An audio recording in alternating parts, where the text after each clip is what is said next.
Welcome to the Dune Prophecy Podcast, where the Lorehounds, your guides to the secrets of the Sisterhood. I'm David. And I'm Elysia, and this is our coverage of the HBO series Dune Prophecy, Episode 4, Twice Born. In this podcast, we're going to start off with our hot takes and general analysis. Then we'll move into a scene-by-scene breakdown, followed by listener feedback.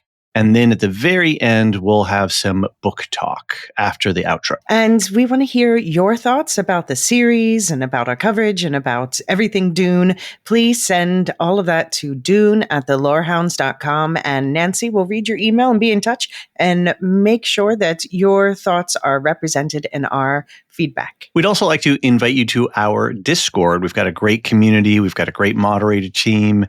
We've got channels set up for all the different projects and shows we're covering, so it's you can watch an episode without getting spoiled.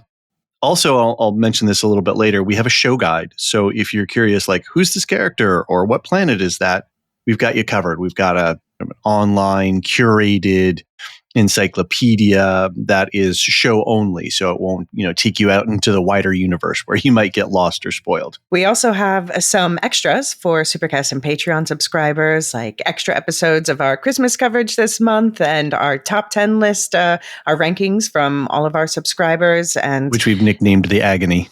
The Agony, it's right? A tough year. Very appropriate. Yeah, I had a hard time with the bottom half of the list. Top half of the list was solid, but stick around to the end and we'll tell you more about what's included in that and how you can join. Cool. How are you doing, Elysia? It's been a busy month. Oh, gosh, yes. I just need to get through one more week and a half and then hopefully things will be calmer. That's good. Yeah, it's been, there's a lot, I was like, oh, it'll be an easy month. We'll just have a couple of shows going, but then we've got all these other projects and then new things are popping up. You guys just got on the radar for a Doctor Who Christmas special? Yes. We just got apparently we're getting a screener today for a Doctor Who Christmas special. So also watch for that to come out. Because we need more projects. I mean, we knew it was coming, but now we can do it in advance. Well, let's start to think about episode 4 here. Just a reminder, we'll try to save any book spoiler plot stuff for the very, very end. And, book spoiler plot is different than lore, and we'll definitely unpack the lore because this episode had tons of lore nuggets in it. It was kind of crazy. They were just throwing things into the script, it seemed like, in some ways. Also want to suggest that you go check out our mid-season check-in with the guys from the Dune Minute podcast. We had a lot of fun talking to them. And then we're going to touch base with them after the season is over, probably just in the new year somewhere, given schedules and vacation times and all that kind of stuff. But I've been listening to their coverage, and I just want to give a big thumbs up. They do a great job. They've been doing the first Dune movie literally minute by minute, and they're just wrapping up with that. They're going to do some stuff in between their sort of an in-between season, and then they're going to do Dune 2 coming up. So go check them out. Also, I don't know if people are realizing how much work our friend Nancy is. She's really a hero of the Imperium.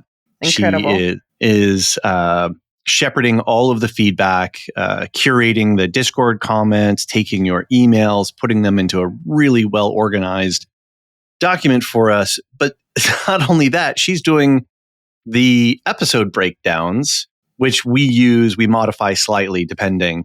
But then those episode recaps are all going on to our show guide, which we use the Notion platform for. And it is an incredibly rich resource. So if you're curious and you're into the show and you're into the mystery box stuff and you need to reference what's going on, Nancy's been doing an amazing job at writing them. It actually is a lot of work to pull up the salient details and write it into coherent structure. So there's a link in the show notes for that. Again, it's got an on-screen character guide. It's got a timeline. It's got a glossary. It's got over 100 entries in the glossary if you're curious about some of the deeper lore stuff. So Nancy, thank you. You really are doing an amazing job. And I think she's having a lot of fun. So yes, I hope so. Nancy, please blink twice if you need help. That's right. But not for me because I'm drowning in Silo. How is Silo going, by the way? Yeah, I think that the season just keeps getting better and better as it goes. I've now watched through episode 6. Okay. So I can say, things get really exciting. And I'm especially excited for people to see episode 6 for reasons. Got it. Okay. Perfect. Sounds good.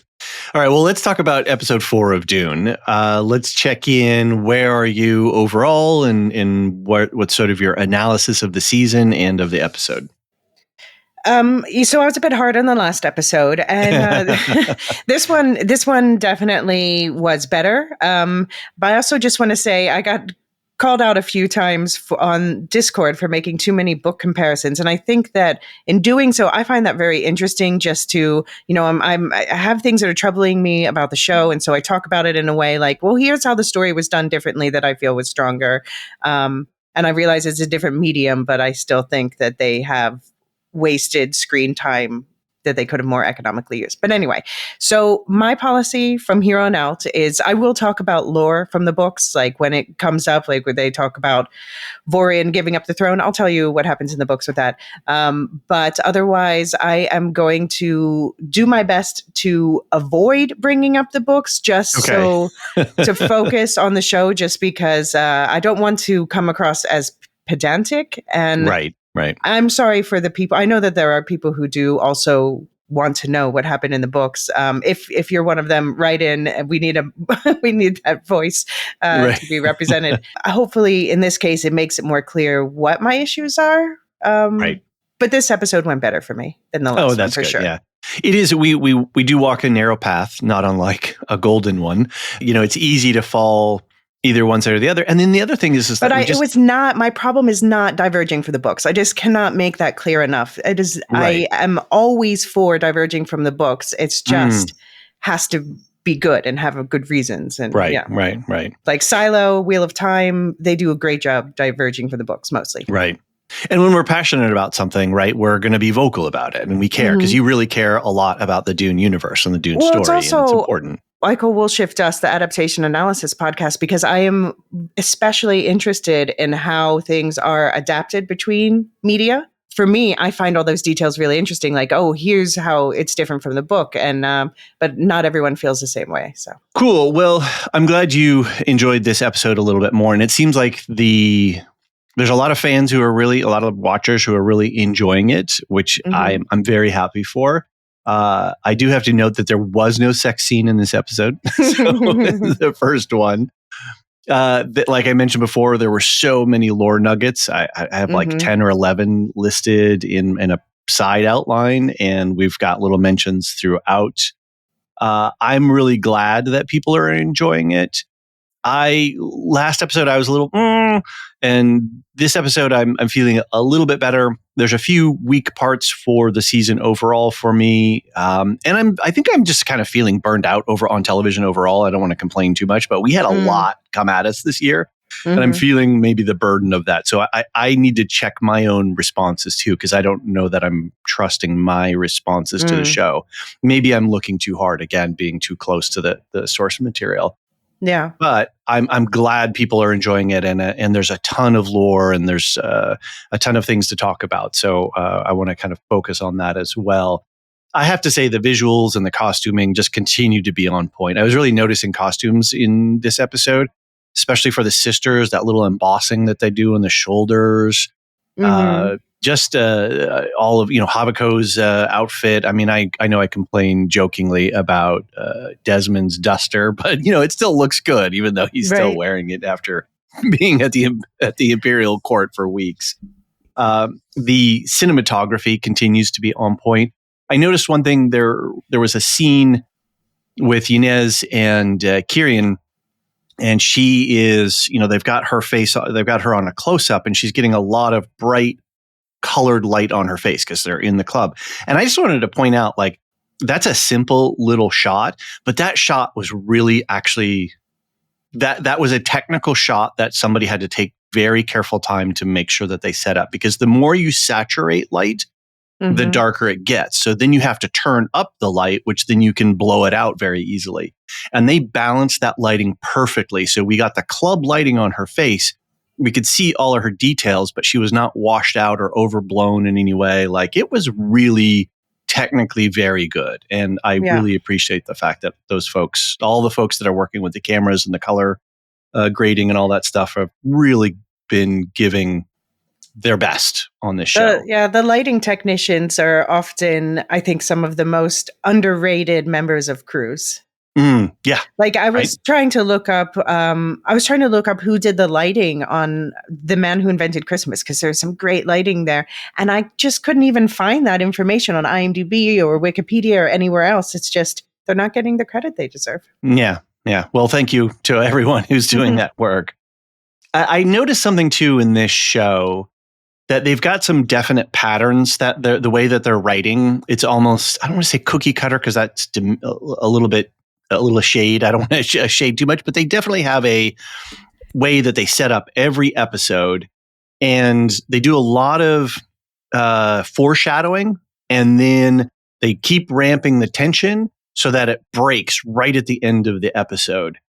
And it almost is like I don't wonder if they're writing for the streaming medium. They're cognizant of how people are going to stay engaged, because I think all the streaming platforms watch, like, when you come in and come out, and when you come back, they look at all these engagement measures. So it feels like this is written for the streaming medium, and it's fine. I understand what they're doing, but then there's like a little tediousness a little bit for me too, because it doesn't feel like the story is flowing naturally. It feels like the story is flowing to, drive the episode structure for engagement. But anyway, and lastly, I have a couple of thoughts on some of the themes. There was a theme that I really enjoyed in this episode, which is, there's that whole idea of power corrupts, right? Mm-hmm. And I believe, was it Inez? Or it was in the conversation with Inez and Kirian. And there is this idea that it's not just that you have power and it corrupts you, but that when you have power, you're motivated to hold that power, to keep that power. And so you start going down a pathway that self-reinforces you holding power. And I thought that was a really interesting point about the use of power in general. And then, they're obviously setting up with the Landsrad to say, we have to be a check to that power. And then I think, as I've been on record before, that I'm pretty sure that we're going to get the origins of the Sardaukar here, which is the Emperor's ultimate power, to use to keep the Landsrad in check. But I believe that, Inez is saying, like, look, my dad's a good guy. He really does. But, Kirian's like, well, but he's got power and he wants to keep power. Got to disrupt that. So I thought that was good. And then, of course, we have a ton of mystery box stuff going on with who is Desmond. We've got Theodosa's condition finally revealed, and we have some things to talk about there. But I think we'll save that for the scene by scene. So I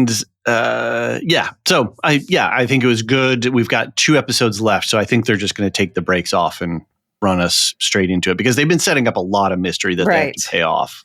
Right. No, it's time for all the pieces to fall into place. That's right. All right, well, let's take a quick break, and then when we come back, we will deep dive into a scene by scene.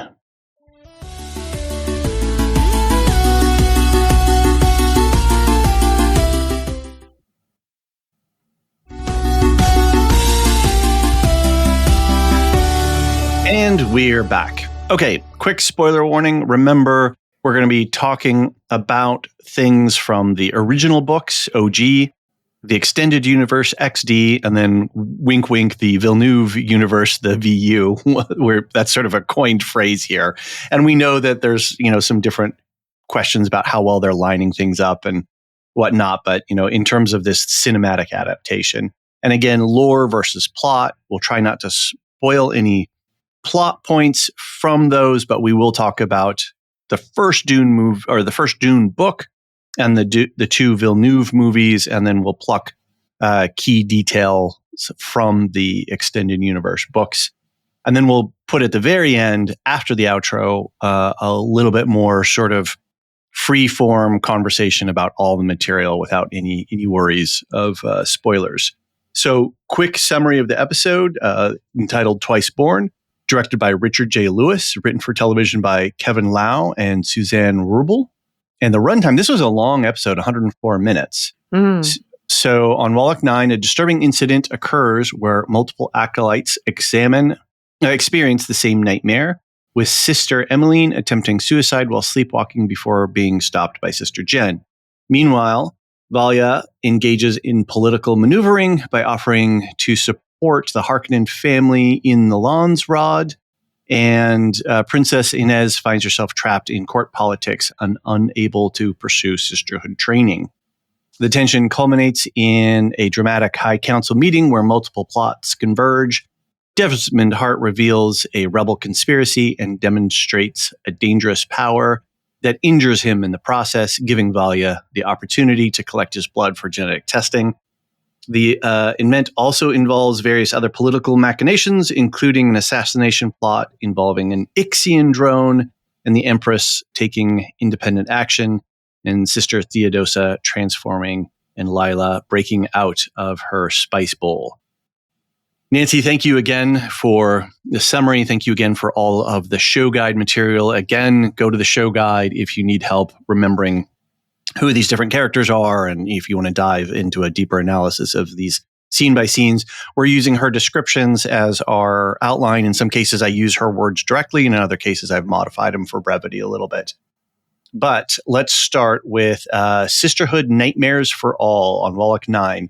Sister Emmeline is startled awake while splashing some water on her face. She hears a woman's voice faintly calling her, and she follows a ghostly figure through the halls. She follows as more voices whisper. At the central fountain, she sees herself using a knife to cut her own throat.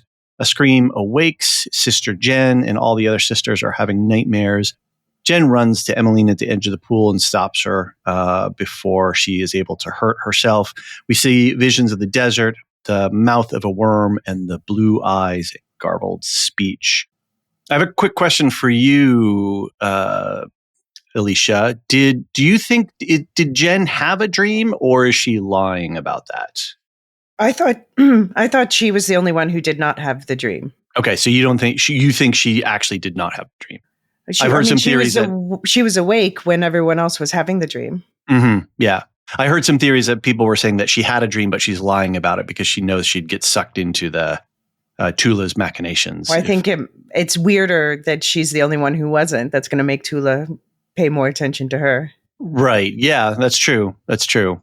I think I don't know. We don't know what is up with, like, how is Sister Jen not able to have a dream, right? How is she not being affected? So that's really interesting. That's a big question mark, right? Big question.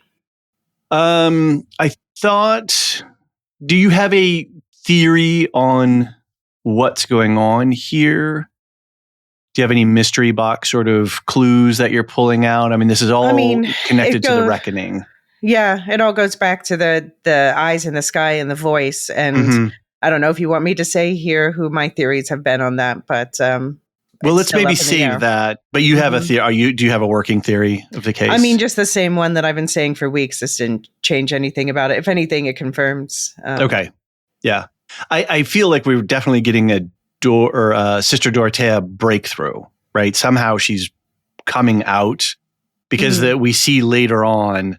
I mean, the whole knife at the pool edge thing, and then later on with Emmeline. Yeah. It feels like there's some influences from that other part of the Sisterhood that Valya, the more faithful that Valya, ended with Dorothea. Do you think she is somehow the blue eyes in the sky? That she's the one? Wouldn't it be funny if she was... Oh, what if she was born in spice again because she's taken over Lila? That's what I'm wondering. Is what is her influence? How is her influence coming out? Because I see definite signs of her influence here. So, yeah. And then it was interesting too that this whole dream and the sand falling. We kind of get those motifs a lot. And then I really liked the fact that they used a thumper sound. At the very beginning of this episode, when the screen's still black, we hear shoom boom, and that was just a great sound effect to like bring us into this weird moment. Have we explained thumpers for anyone who doesn't know? I don't think so. Do you want to give a quick? So a thumper basically is a device that's used that pounds the sand rhythmically, and that any rhythmic sounds like that on the sands of Arrakis call the worms. The worms are like, oh, food, and go after it. So they use the thumpers to call the worms, basically. Right. And they're using that sound very well throughout the episode, I think. Yeah. And we see an actual thumper later. Right. A couple of times, yeah. Did you notice that when Emmeline turned around, her eyes were sewn shut? I didn't realize that at first until someone mentioned it. And then I was like, oh, yeah. Yeah, it was a weird. That's a new element, and I don't know what that's necessarily about. It certainly plays with the idea of truth. Like, we often talk about opening your eyes to truth, right, or your eyes being shut to the truth. So I don't know if they're just playing with that theme or if there's something more specific. All right, let's move on. Offer of restitution. Under the gaze of a portrait of Griffin at the Harkonnen residence on Seleucus Secundus, Mother Superior Valia offers to be truthsayer for the Harkonnen family at the Landsrad. So certainly foreshadowing Griffin here in this episode, because the big portrait, like, hey, right, let's take a big shot of that. And again, this goes into what I was saying before. They have these definite patterns for their episode setup. So a lot of teasing and foreshadowing at the beginning that will pay off at the end. And then we have this interesting line here. We serve truth and hearsay serves panic. That's true. But again, what is Valia's definition of truth? Because it has a tenuous relationship with absolute truth. Right.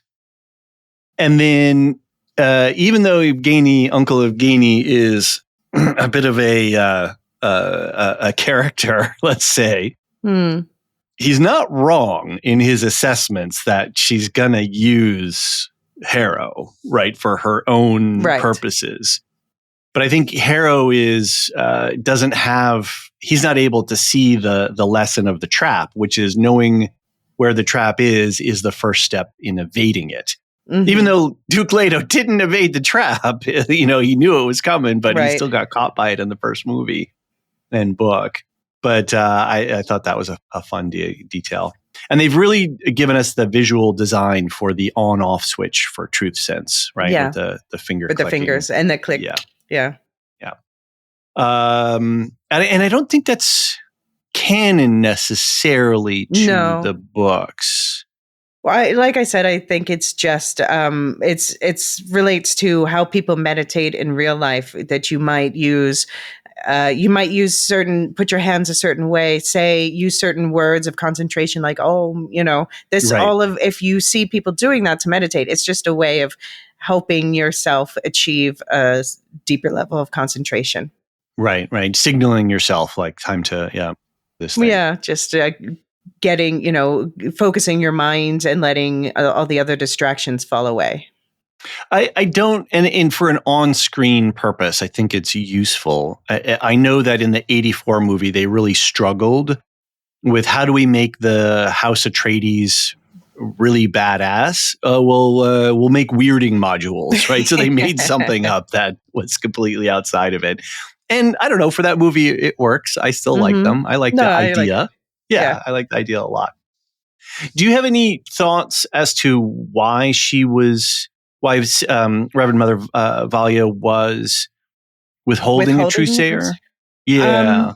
I mean, that's something, I left some notes later about this, but I am just, remains just everything they're doing with Valia's character remains for me a sticking point of why I can't get fully into this series. I just am very confused about what her motivations are. I mean, I guess, we talked before about the vow that she stayed out in the rain and didn't want to take. And then Raquel said, "I'll come in," and because she was so impressed by her. And I guess we're supposed to understand that she did take the vow eventually, and she's putting the sisterhood she's been putting the sisterhood above her own house. But just again, a lot of confusion for me around that. I wasn't sure if it was just out of spite because of her beef with Uncle Evgeny, or if she was trying to maneuver the house into a particular position so that then she could use them, But now she wants to throw her nephew under the bus. I'm like, I don't know. Yeah, she's got a complex relationship with her own family. While she's trying to raise them up, she's not doing them any favors in the meantime. So, All right, family disunity on Solusa Secundus. At breakfast, Inez confronts Havako about the death of Pruitt. Her request to study on Wallach 9 is denied. She realizes that Desmond did, in fact, kill Pruitt. Desmond cites the law regarding thinking machines as justification. Bro still has his duster on. The folks on Discord. I told you that's his propaganda. It really if he is. changes into something fancy, then he undermines his own credibility as the desert man. Yes. And I think we're about to get a new uniform, right? Because in this one of the final scenes here, he's got all that blood on the back of it. But I think they're definitely it's using. Time to change the jacket, or he keeps the blood on the jacket because more propaganda. Well, we do see him in a new uniform in the trailer, okay. Spoilers, I guess, for that.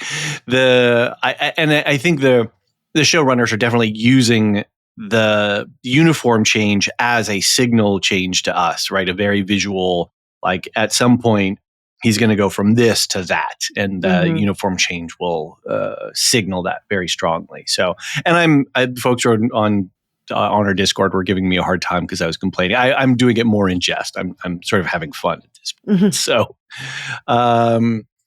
did you notice that Havako refers to his children as children? Like, bro, they're adults. Right? I guess your children are always your children. That's what my mom would say. Right. I guess. But, he's very much, there's a lot of tension there, obviously, between him and his son, that's going to play out later. And then when Inez mentions the rumor, the camera sort of obviously shifts to Natalia, sort of again foreshadowing. I didn't catch that because at this point I was like, oh, the Richeses must have started it, because of course the Richeses would go home and be like, they killed our son. Right. Right. And so look at these burn marks on my husband. I do like the multi-angled political situation that we're in here, right? We've got Inez, we've got the sisters, we've got the different houses, everybody sort of angling. So I think they're doing how it should be, but I feel like it's clumsily handled. Okay. Yeah, there's some parts to it. Some of the writing, especially around the rebellion stuff. But anyway, Whispers and Lies on Wallach 9, Chula and Avila question Emmeline and Jen about what happened, and we learn that Jen did not have a dream? ... Question mark. I noticed that at the beginning of the scene, Tula's voices are getting louder, and I think they're doing that as a sound effect throughout. We're hearing the voices more prominently rather than just sort of quietly. So I think they're ramping up that tension, making us more aware of the other voices, the other memories speaking. But I guess using truth sense on your Reverend Mother is probably not a good thing to do. Awkward. Totally awkward. She totally got called out, which, I mean, of course, I guess at least that puts her in line. Like, and they're definitely setting up the tension between her and Emmeline later. And then, of course, Emmeline being somebody who's looking more towards the faith and being potentially affected or influenced by Dorothea's thoughts about what the Sisterhood should be doing. Yeah, and like I mentioned before in the beginning about Jen and did she have a dream or not? Yeah, I think there's some conversation like our people are, some folks might be thinking that she's keeping that truth, withholding that truth, so that she can be external to the situation. Whereas, what if she did have it? Is she being affected by it? I mean, she was awake, so I don't think she had it. Okay, all right. I read it as she woke up. It makes her more stand out more, not to have had it. So I don't see what the logic would be in her pretending. The other thing I want to flag too is Avila. I can't quite track her. She seems to be having different motivations that aren't necessarily congruent depending on the situations. It feels like she's Valia's pet. Definitely, but then I also kind of feel like she's the writer's pet, and they kind of keep using her as a foil to Tula. And I don't know if she's got a true motivation as a character, or if they're just using her as a mechanical foil. I can't quite track what Avila's up to. So we'll see if anything pays out of it at the end. A call to order on Solusa Secundus. As the speaker of the Landsrad High Council reads a roll call, a highliner releases spaceships which descend towards the capital city. A ceremonial horn is blown, and he calls the council to order. The members thump twice on their chests with their fists in response. Many of the nobles are accompanied by their soothsayers. And we get House Yasu, Hagel, Gabangbala. Sorry, that's a little bit difficult for me to pronounce. And Vernius and Yaufurcus. I know I got in trouble for not recognizing Richese. I didn't get in trouble, but missing Richese last time. And I don't recognize any of these, but I didn't do any research on it. No, I didn't look any of them up either. And if they become important, I will. Yeah. And it's certainly introducing characters and houses to us so that throughout the episode, we have a reference point, right? So my initial complaint on this was I thought that the council chamber was way too small versus what I imagined, based on how it's been described in books. But then they said in the official podcast, this is the High Council, so it's fewer of them. So, okay, that's explanation. And I know the real explanation is budget, but that's fine. I will accept that. Fair enough. So then we're getting a lot of this thematic elements here that, like gravity brings order, the Landsrad brings stability, and that they serve. So we get this sort of little expositional, moments here of how they're setting up the Landsrad as this check and the noble houses as this check on the power of the emperor. And that's part of, I don't know, say it's an argument, but one of the ways that I like to analyze the OG books is the real balance of power is between the Bene Gesserit and the Sardaukar in the originals, because, even though the Sardaukar are tied to the emperor, they are this very stabilizing force, and the Bene Gesserit are also this sort of stable. They're almost like fascia of the body, and the nerves of the body. They're holding everything together. And so I think they're really clearly setting up the stakes for the emperor to have a force that he can use to check the Landsrad, right? So we have two, the seat of the emperor and the conglomeration of the noble houses, and setting up that power dynamic. All right, use me, Salusa Secundus. Desmond, being creepy and burning pages from Kasha's book, is confronted by the Emperor. Desmond denies spreading the rumors and propositions Havako to use him to bring his enemies to heel. Havako declines. So we've got some feedback from Nancy. She picked up on something later about the Hazar language, but do you want to mention anything? This is from me. Okay. Well, I know, but we got a big feedback from Nancy. Okay. In the feedback document. Yeah, she posted something on the Discord, and then hopefully it's in the feedback. But yeah, do you want to just talk about that a little bit here? Well, just basically the Azar language was a language of the sorceresses of Rosak, who were the predecessors of the Sisterhood. That's that previous super toxic planet that they used to live on. Right. And yeah, the book, the Bene Gesserit use, millennia later they still use this Azar language from them as a sort of code, so other people can't read it. Mm-hmm. So you sort of have to question, Desmond can read this, or is this some sort of translated version, or is it just the TV show being like simplifying the lore? So, but I do think it's interesting. In the Great Houses trilogy, one quote from the Azar book that I feel like is relevant to this series is, the basic rule is this: never support weakness, always support strength. It feels like it ties in here. And I noticed that, and this is going to change by the end of the episode, but Havako, this was Kasha's book, his truthsayer before. Right. And when Desmond at this point gives him a page to burn, Havako not only won't burn it, he puts it down and smooths it out and sort of like touches it reverently. Good catch. Like he's still missing Kasha. Yeah, I think you're right. It was a very intimate and gentle moment with a page that clearly, I think, emotionally ties him to Kasha and his missing her. I think it's a good call. What you seek is seeking you. I thought that was interesting line. That was a bit of a tease with the whole reckoning and the interplay between Desmond and the Sisterhood. I also liked Desmond's line here. I'd never use the truth against you. Again, using this idea of truth. Truth can be used as a weapon, or a tool, depending on who's wielding it or who's holding it, right? Right. And we certainly see that later with Inez saying, "Oh, I'm going to go tell the Landsrad about your, being naughty." And it's like, okay, you think you're going to use the truth, but other people understand this as well. And I think this idea of whose truth, how truth is revealed, what other truths might counter. I think that's all. I think they're having a lot of fun playing with a lot of those themes. Yeah.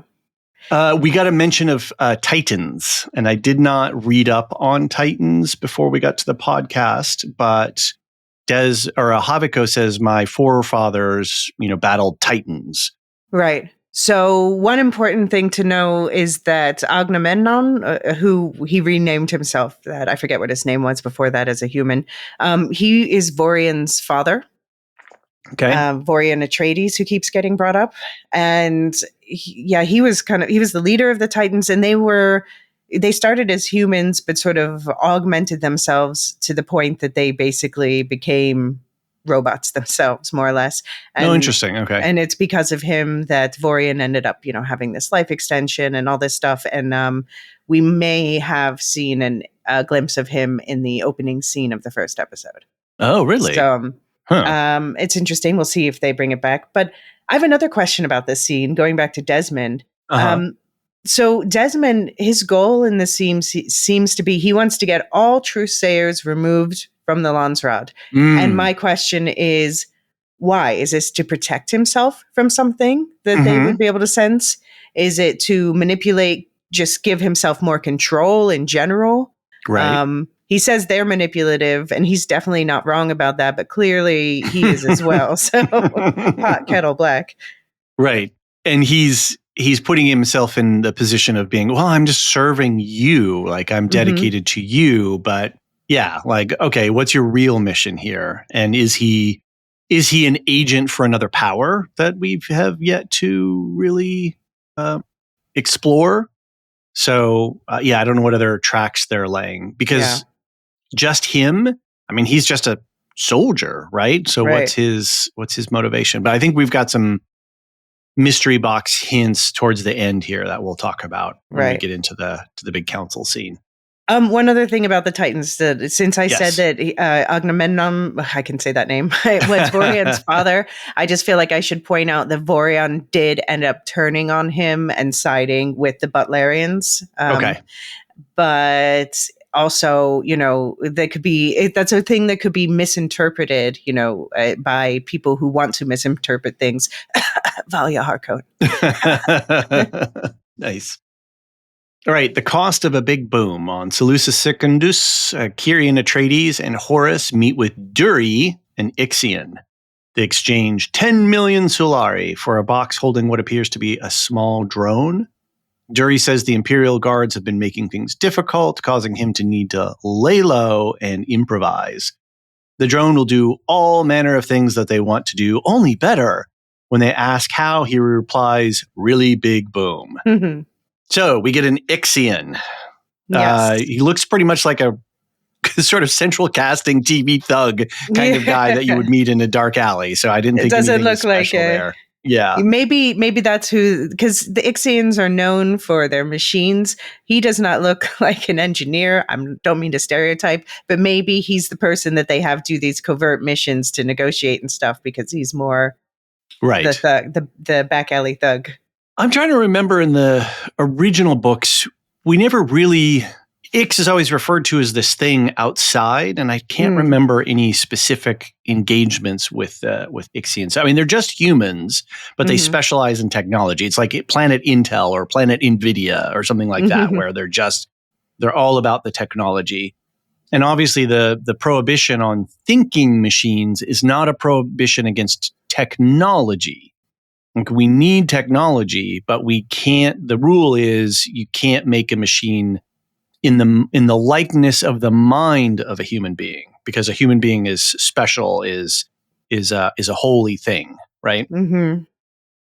So I also thought that this sort of this little drone thing calls back to the hunter-seeker in Yeah. Paul's in the original books. Yeah, it looks like a prototypical hunter-seeker, but I guess bigger because it's supposed to do really big boom. And a hunter-seeker just stabs you with a needle.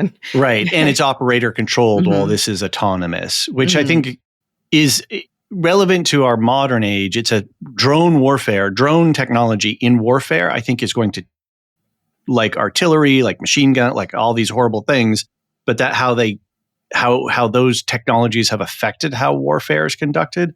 I think autonomous, loitering munitions, drones, all of this stuff is a big technological adaptation that's going to change how war is fought.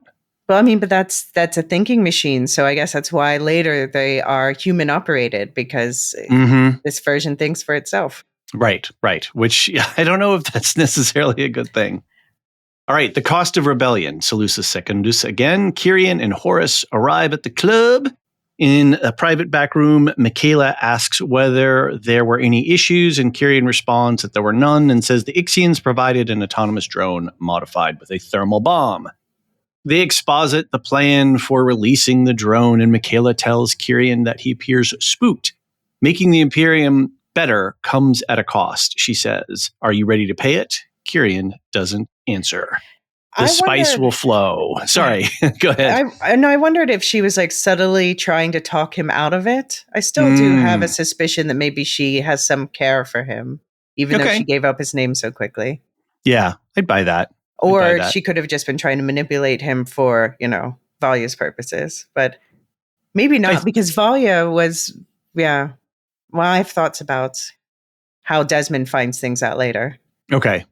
I mean, there is a point of Michaela's motivations here. I mean, she's worked very carefully to set up the sort of, I don't want to say rebels, but, the operations, her rebel cell, as it were, on Arrakis, and, cultivating all of her contacts and all these kinds of things. And then Valya's like, burn it, right? Like, we're using it as sacrifice.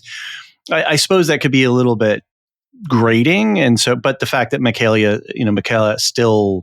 she's still dedicated to the Sisterhood. So like whatever Valya says, but I think there's a potential for a little tension between her and Valya. So we get the line, the spice will flow. I was like, I don't know if that one struck you at all, but it kind of, I was like, oh, okay, that's fine. And then we see Michaela grab a couple of vials, and I'm guessing that's the drug that they're all using. And I think in this episode, do you think this is spice, what they're huffing? Based on what they said in the episode, they said, well, what are you all doing here? And yeah, it sounds like they're huffing spice. But then that makes me wonder, like, are none of these people addicts? Why is Michaela the only one with the blue eyes? Right. Is it a dosing level kind of thing? Like this is just a tiny amount, and so they're just getting a minimal effect. And I kind of question the motives of this rebellion. Like, you want the spice to flow. You are pro drug use here. You want everybody to have access to this substance, and for what purpose? I don't know. I just kind of question. I mean, it is, as you keep saying, it is geriatric as well. But yeah, it's good for you, right? Yeah, but it is addicting. Well, right? But I think, I mean, it is. It's addicting, but it is like, it's something that everyone needs in this world, especially since, it's used for space travel. It's used for health reasons. It's, so, and I think there's just the idea in general about having the great houses hoarding it is unfair. Right. It's true. And I think it's maybe a quick little lore thing. The eyes of the Abad is a term to describe the blue within blue eyes.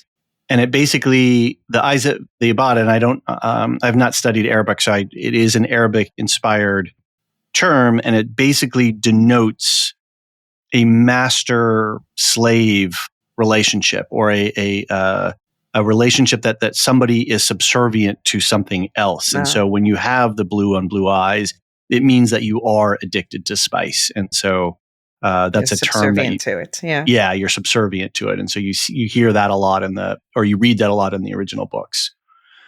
All right. Plans within plans. Salusa Secundus back at the Harkonnen apartment. Valia records a voice message for Tula, and then she and Theodosa discuss the plan to save the Emperor, to regain their position of power, and to use the rumors of Pruitt's death to their advantage. Valia kills a solifuge. What is a solifuge? A solifuge is not a spider and is not an ant. It's the creature that she throws the knife at. A lot of times It looks like it's in the scorpion spider family. It is, but it's a different order. It's an order of arachnid, but it is not a scorpion. It's not an ant, and it's not a spider. It's its own thing. And sometimes you'll hear people call them sun spiders or camel spiders or wind scorpions, but they don't have a scorpion stinging tail. And they are 1, 2, 3, 4, 5. They're 10-legged. They're not 8-legged. Yeah. So they are their own thing. There's about 1,000 different species. So and they're usually found in arid locations. But I think the thing that is interesting is that if we go back to the first Dune movie, there is the scene where Reverend Mother Mohiam meets with the Baron Harkonnen, and we see that creature feeding off to the side, and she says, like, that thing's got to go. And Thufir Hawat, the Mentat, says, oh, it doesn't understand language. And the Reverend Mother uses the voice on the creature to make it leave. So it's, that thing was genetically engineered definitely to have language. But anyway, visibly, it looked like the same thing as this thing. Anyway, I think the point of this is they're showing that Valia might use her knife to, throw her knife later on in the big council meeting to affect their plan. So I like to think, so I wouldn't bring up book stuff. I like to think this is a reference to Gerhard Harkonnen, who in the written stuff had at the Harkonnen consulate, he had like these exotic bug enclosures because he was a bug guy. Okay. I mean, he doesn't exist in this version of the story, but I like to think it's a wink. They're like, Elysia, we see you. Yeah, right. And like, why is this bug just randomly crawling out of this hole at this random moment? So yeah, I think that's maybe one of those little winks, because they definitely have read a lot of the source material, and there's lots of little things like this that somebody has. I just think too many people got their hands on the scripts. Got it. Right. I was kind of thinking that she broke the recording because she's feeling like she's having a moment of what she perceives as weakness or vulnerability, and she doesn't want any record of that. So she's like expressing her feelings, but then like, no, I can't send this like that. Like I gotta stay strong here, and nor do I want anybody to have this. In case this sort of falls in that's the kind of way that I was reading it. Yeah, I wasn't sure. I mean, I also had the question, like, because we don't see people using these sort of voice recorders much, but they shouldn't really be a problem because they're not intelligent. Mm-hmm. So I wasn't completely sure what was going on there myself with that. Yeah, these things are just kind of like data thumb drives, right? They're just the thumb drives. Because Desmond gets a box of them later from Natalia, right? And they're just sort of records. So I wasn't worried. I didn't think it was about anti-technology, just more like, hey, I'm pouring my heart out here in this very vulnerable moment. Oh God, why did I say, I'm just getting my emotions out, but I don't want anybody to hear that or read that or see that. So I've unloaded my emotional sense, but. Yeah. And I just continue to question, what is Valia's goal? Because if her goal was not to elevate House Harkonnen, which was originally, if she was, living in the memory of her brother, you think she would still be working toward their goal. But I guess now she's supposed to have chosen the Sisterhood. But then now she's setting up her nephew to throw him under the bus, which couldn't be good for her family name if it had gone that way. So I'm confused about what her motivations are. Yeah, I am as well a little bit. So if anybody's got thoughts or theories, definitely let us know, because I'd love to hear some have that point illuminated. Stoking the fire on Salusa Secundus back at the nightclub, several nobles, including Lord Hagel, do a deal for a thinking machine. A sister truthsayer approaches the table and pulls Lord Hagel aside.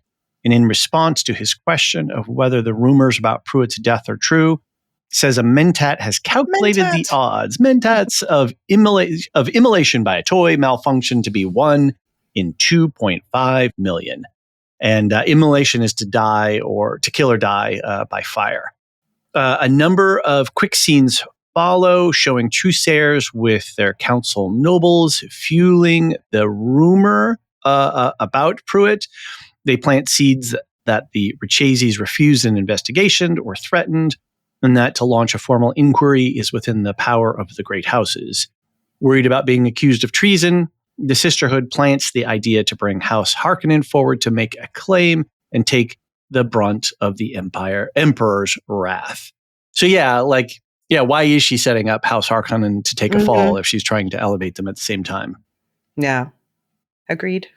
Do you think that little thinking machine that just looked like an Imperial probe droid to me? A little tiny white one. Yeah, maybe a baby droid. Maybe. Yeah, I mean, I wonder if it was some sort of weapon like we saw with the thermal autonomous droid earlier. So, and you're doing a deal out in the open in the club. I mean, I get it, right? They're scene economy here, but what have you. Mentat watch. We get mentions. Our first mention of mentats. Do you want to quickly outline the mentats? Yeah, sure. Basically, mentats are, because they don't use artificial intelligence, they needed to train human brains to be able to handle that sort of these advanced computations and things like that, so that humanity didn't fall behind, although this is one of the reasons why they remain stagnant for millennia. And so the mentats are basically the human computers. This is a separate great school. Like we've talked about the Swordmaster School, we've talked about the Suk Medical School, the Sisterhood, obviously. Mentats are another school, but you can go to two schools. Like there are sisters who also become mentats. Right. And Paul famously later in the books has been being trained to be a mentat as well. Right. So you can be something else and then add mentat on top of it. So you can like if you're in Dungeons and Dragons or what have you, you can dual class. Right. Conditions within conditions. Valia sits in the apartment and Harrow tells her that the Landsrad is only in session for one more day and he's yet to hear from the High Council. Moments later, the elevator arrives with a couple of nobles and their truceaires. They're impressed to find Mother Superior is with House Harkonnen. With the Richese departure from the High Council, there's a vacancy that Harrow could fill. They have a condition, though. He needs to support their belief that there should be an inquiry into Pruitt's death. Harrow is surprised to find that they want him to put forward the motion. Valia assures him that by doing what they want, you'll elevate this house beyond its station. The past branded us, but the future can redefine our name, she tells him. So I love that they mentioned to Harrow that the way they butter him up, your robust trade experience with whales. So I wonder about Valia if, because later I wondered, like, how did what's his face? Oh my gosh, Griffin? Desmond. Okay. How did he find out about what was going on? And I wondered if it would be in Valia's interest to make sure that Desmond found this out, because she knows, she obviously doesn't want this explosion to happen. So she wants it to be stopped, but also it saves her family from being the one to take the fall if there's this other big distraction. So I don't know. I'm wondering if we're going to learn more about her manipulations behind the scenes around this whole series of events. Right. We definitely see her sort of twisting both as an institutionalist and as an individual with sort of an axe to grind, right? She's like, you can take back our good name. But at the same time, she's doing that in service of the Sisterhood. So yeah, she's got really her motives are intertwined, and I think that's an interesting thing that they're doing with this character, at least. Well, we'll see. Yeah, and then we see. I do like the whole thing of the sisters whispering in the ears of their nobles. It really shows us the Sisterhood operating at the sociological wide level. Yet at the same time, they're operating at an individual level, because like when Theodosa says to Harrow, "Oh, like you're afraid of this and you're afraid of that," so they're manipulating society by manipulating individuals, right? And I like them showing us both of those levels, right? They got to work at this. We got to have a big plan, and we all got to be on the same message. At the same time, we got to be working our individual contacts to match that message, and that's how we change society. All right. The reckoning is here. On Wallach 9, Tula gathers the acolytes into the classroom. She gives each of the students a piece of spice candy, and the spice will help you open your mind's eye so that I can guide you back along the neural pathways of your dream. She provides each of them with a sketching pad and charcoal to draw what they see. With their eyes closed, they begin to frantically sketch images. Sister Avila arrives and pleads with Tula to stop this. Tula says she doesn't believe that what they experienced were dreams but messages. Tula panics as she realizes she can't call the acolytes back to reality. When they finally stop, Emmeline exclaims, "God is watching us, judging us." She shudders and says, "The reckoning is here." What did you make of this scene? Well, so the whole God is watching us, judging us. Of course, a lot of people were like, the God Emperor.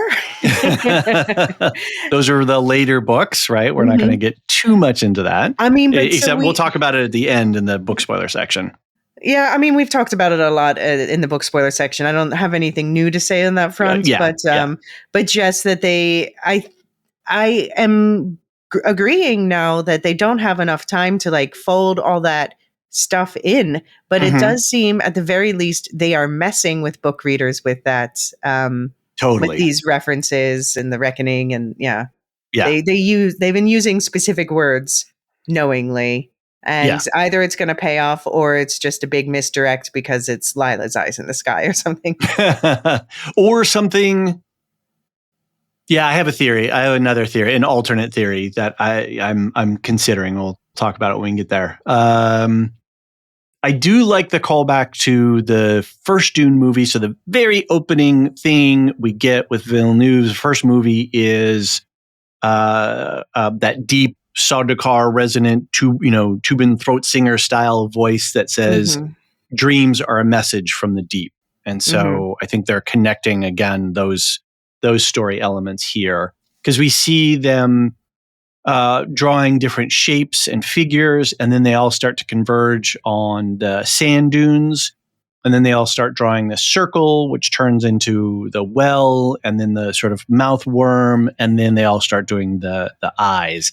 And I really did like the production detail here that the paper is blue and that they use the negative space to show the eyes, and which mirrors the inky blackness of the universe with the eyes peering out. So I thought that was a nice little a fun production detail that they put together. So all right, let's move on. Before we move on, there's a couple of lore bits I wanted to mention. One, prescience, the ability to see or know the future, is a big theme in the original books, and what the Bene Gesserit were out looking for with the Kwisatz Haderach. And it's the idea that for human beings, that's one of the things that in our psychology, and maybe you can speak to this a little bit, like the idea of how we respond in the present is oftentimes based on concerns or fears about the future. And if we could only know the future, then we could make ourselves safe in the moment so the saber-toothed tiger doesn't leap out unexpectedly and gobble us up.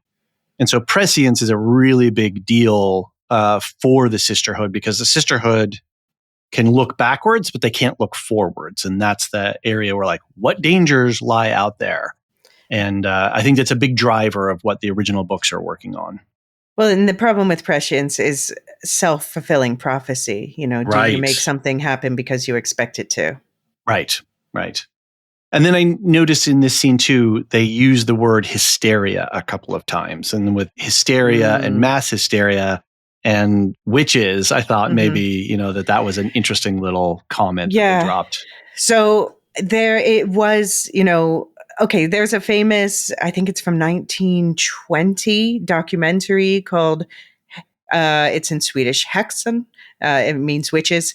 And so this is examining basically the way it works is they're like, here's what people believe about witches, which is crazy bullshit, right? And here's us acting it out because this is a movie. And then at the end, they're like, but we all know witchcraft isn't really real. Actually, all these women are suffering from hysteria. And hysteria was a medical diagnosis that was, being handed out left and right to women for a long time, and just basically saying, yeah, but it was also like, based on the what was it that like the organs were moving or something, like the uterus was no, I don't know that particular one. That sounds just whack. Really pseudoscience, and it was used as a way to dismiss women and mental health in general in a lot of ways. But it did lead to the vibrator because they thought if women masturbated, that would help.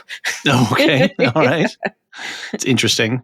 Never mind that corsets were, tight and you couldn't breathe and you needed feeding accounts. Did you guys, you and Marilyn did a podcast on talking about witches through time and history. It's still in my queue. I haven't listened. I've been saving it.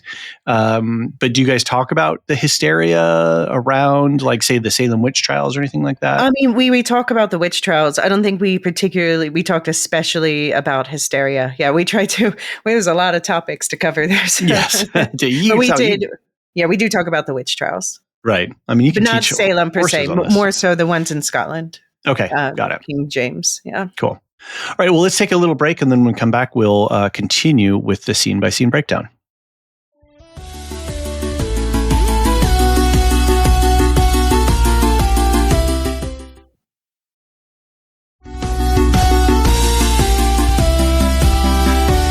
And we are back.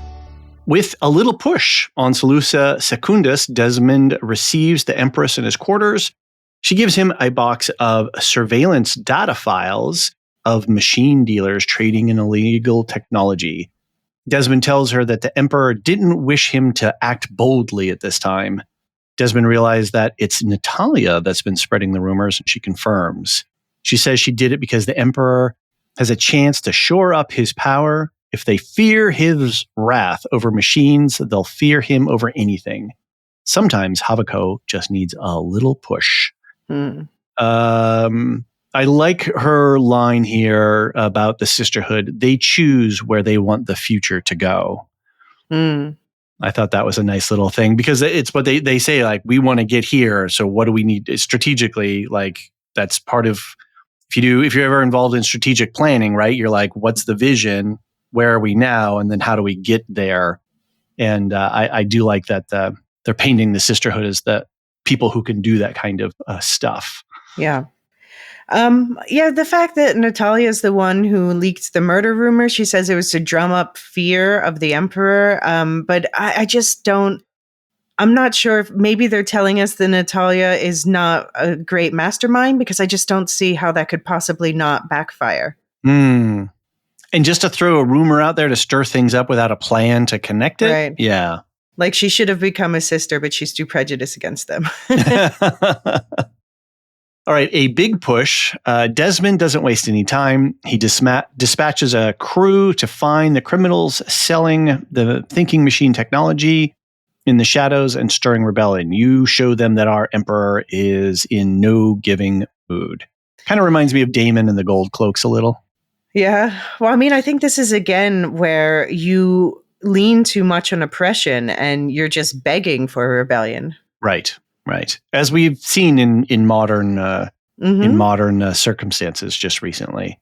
And again, I think this is more set up for Desmond establishing a force, which will then become the Sardaukar.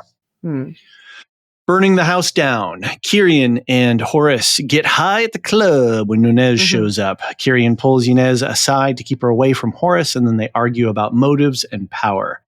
They kiss, but Kyrian breaks it off under the watchful gaze of Michaela. Righteous but not pure. I think is I think it's an interesting point in a commentary about politics, like, and it counterbalances the Butlerian attitudes where there has to be a piety and a purity, and they've definitely set that up, in terms of this faithful cohort within the Sisterhood versus like, say, with Horus and saying, well, hey, the spice has got to flow, right? Like we all want to be able to partake in this. So what do you think about Inez here? I mean, I am wondering if she's naive or what, because she says, she's really insistent. Oh, my father's a good man. But then based on what, does she only think that because it's her father and, she wants to think the best of him, or does she have a reason to think that? And if she does think that, then why later does she speak publicly out against him? I guess because he tells her she can't go to the school. Right. But yeah, she is, you pointed out earlier, he calls his kids, and they really do act like children. Yeah, exactly. Not the future ruler of the empire here. I mean, all those sheltered, sheltered noble kids, that's what's going to happen. Right. And I think this rebellion to this they were kidnapped. Sorry. Anyway. Yeah, which is goes into their relationships and how her attitudes maybe towards her parents. I was just thinking a bit in this too, like you've got Kyrian and Horus here, and they're like, yeah, we're going to overthrow. It's going to be great. I'm like, bro, have you not been paying attention? Like, bringing a universe together after a rebellion is a really messy thing. Like, in the skills that you need to fight to overthrow a power structure are not the same set of skills you need to govern afterwards. But do they want to govern afterwards, or do they just think that they're going to grant everybody freedom, quote unquote? That's what I'm saying, right? Yeah. Like, you can't. That's a very naive way of thinking about it. So, by the way, do we know who Kyrian's father is? Yes, because he said Kyrian's father survived an atrocity, and so immediately went Albert, who's the kid. Okay. The kid who ran away from the Atreides massacre that Tula committed. And so I thought that, and I thought I was like all clever about it. And I said so in the Discord, and then someone pointed out that they said it on the official podcast, and I listened and they did. So it's confirmed. Oh, okay. Thanks, official podcast. Yeah. All right. So we get another drop of Vorian Atreides and how he refused the throne. You've got a little lore nugget here for us on that? Yeah. So this comes from the Sisterhood of Dune book. And indeed, so he was offered the throne by the Seleucians, who were Salvador Corino, the uncle of Javico, was already sitting on the throne at the time. And Vorian's like, no, I'm not going to overthrow them and take the throne. But Salvador and his brother, Roderick, who was Javico's father, they were still nervous about it. So they're like, okay, well, we need you to just distance yourself from the empire. So if you can just go into exile for a while, we will protect Kepler, which is the planet that they seem to have erased in this version of the story, but is a planet where Vorian's second and favorite part of the family was from. And so, okay, he's like, I'll let you guard I'll let you guard Kepler, which obviously didn't necessarily go well. And he went to Arrakis. And Griffin, Valya's brother, followed him to Arrakis. Okay. ... And I think I'm not supposed to say the rest, but I've talked about it in previous episodes what happens. But cut to Griffin is dead. Right. Okay, so yeah, a lot of winding history between these families and in the power structures of this universe. Last resort. Valya is questioned by Theodosa about Griffin, but Valya demurs. Again, this more set up for later, right? Theodosa also wants to know why Valya brought her, and Valya softly tells her, you know why. We learn that Theodosa has had one condition when she joined the order. I would not do that again. So some strained intimacy here between these two. And they're ramping the tension, right, for the big reveal at the end of this episode. And I guess this is the condition that she was referring to in episode 2. Like, I was like, I don't know, is she pregnant? But I guess no, she didn't mean like physical. Well, she did mean physical condition, but she also means like I gave a rule. Right. And I think it's interesting that there's a distinction between talent and condition, where Theodosa is referring to it as a condition, where Valia is calling it a talent. Well, but I think she said it was a condition of like, I will join your order on one condition. Like, right, there is that. Yeah, so that's weird because they use the word condition twice, because before they leave Wallach 9, she says, you're aware of my condition. Right, but I thought that meant the legal. Oh, you're right. Okay. But it does work both ways. It does work both ways. So a little ambiguity here. So I feel there's a couple of scenes in here in this episode where there's a little clunky writing. And this is one of those places, again, where Valia sort of repeats to Theodosa what we already know about the threat that they face. So I get that they need to appeal to non-Dune fans and Dune fans alike. And I feel sometimes they tip a little bit over to the side of too much exposition, where I think they could trust the audience a little bit more, at least in the basic stuff. Like, yeah, it does feel like they dumb things down a lot. Yeah. It's a weird balance that they strike sometimes. Should we talk about face dancers now or later? I guess we can talk about it later when we talk about what we physically see. She's definitely a face dancer. Yeah. All right, let's do that. A sign of what's to come. On Wallach 9, Tula and Avila try to make sense of the acolyte sketches. Tula realizes there was a point where they started to reject her guidance. She says there was one image that they all drew, the two eyes in the darkness. No one could see beyond this moment. And I didn't awaken them. The fear did. Whatever this is, it calls forth a terror so crippling that the mind screams to save itself. It could be that the nightmare is a sign of what's to come. Avila wants to warn everyone, but Tula cautions that they should keep it a secret to avoiding creating hysteria. Is this a setup for the litany against fear? Maybe Marilyn had prescience in her in her feedback. Was that last week? I think so, yeah. Yeah, it seems like this is one of those hints that I didn't pick up on, but it feels like they are starting to weave that into the story. Right. It should be on what I expected going into this, is that this was going to be the story of how the Sisterhood became the Bene Gesserit. And that's exactly. Yeah. part of it. Yeah. Totally online with that. And again, this is where I'm like wondering, like, how are they using Avila? Is Avila as a character have her own agency and motivation, or do they just keep using her as a foil against Tula? So whatever Tula's doing, they foil Avila against her. I read Avila as basically a puppet of Valia. And then maybe without direct communication with I think she's communicating with Valia. Right, but like there's a delay in the lag. So maybe she's like, oh, like, I don't know what to do here. I don't know what to do. She's a little erratic. I just assumed that she was doing whatever Valia said, but yeah. And we see Valia will undermine someone just to support them at the same time, just to keep things in check. It's true. That is true. Be brave. Inez tries to convince Constantine to join her at the High Council meeting the next day. He sees it as betraying their father in public. She reminds him of when they were kidnapped. He says he failed. He didn't save her. The Sisterhood did. But you stayed with me, and that saved me just as much as they did. Be brave with me now, Inez pleads. I kind of feel like this idea of spouting the truth at the High Council is very childlike. That there are other people who are going to just throwing a truth bomb into the middle of a conversation at a big meeting doesn't always go the way that you want it to go. And I feel that is a little bit childlike. So I don't think that Haviko's comment was necessarily unwarranted. No, I said it's on the money. They are children. Yeah. At least if she went to the Sisterhood, she would grow TF up.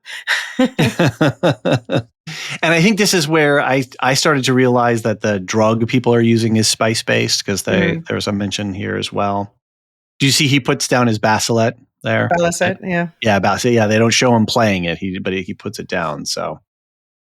they mention the word Bashar, there is only one Bashar, and that is Miles Tagg. But that's a separate issue. Bashar is a title. It's like saying general or admiral or field marshal or something like that. It's a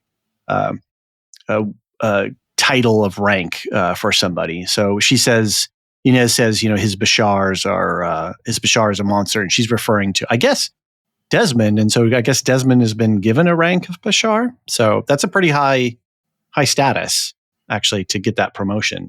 I mean, he's standing next to the Emperor all the time now, so. Yeah, exactly.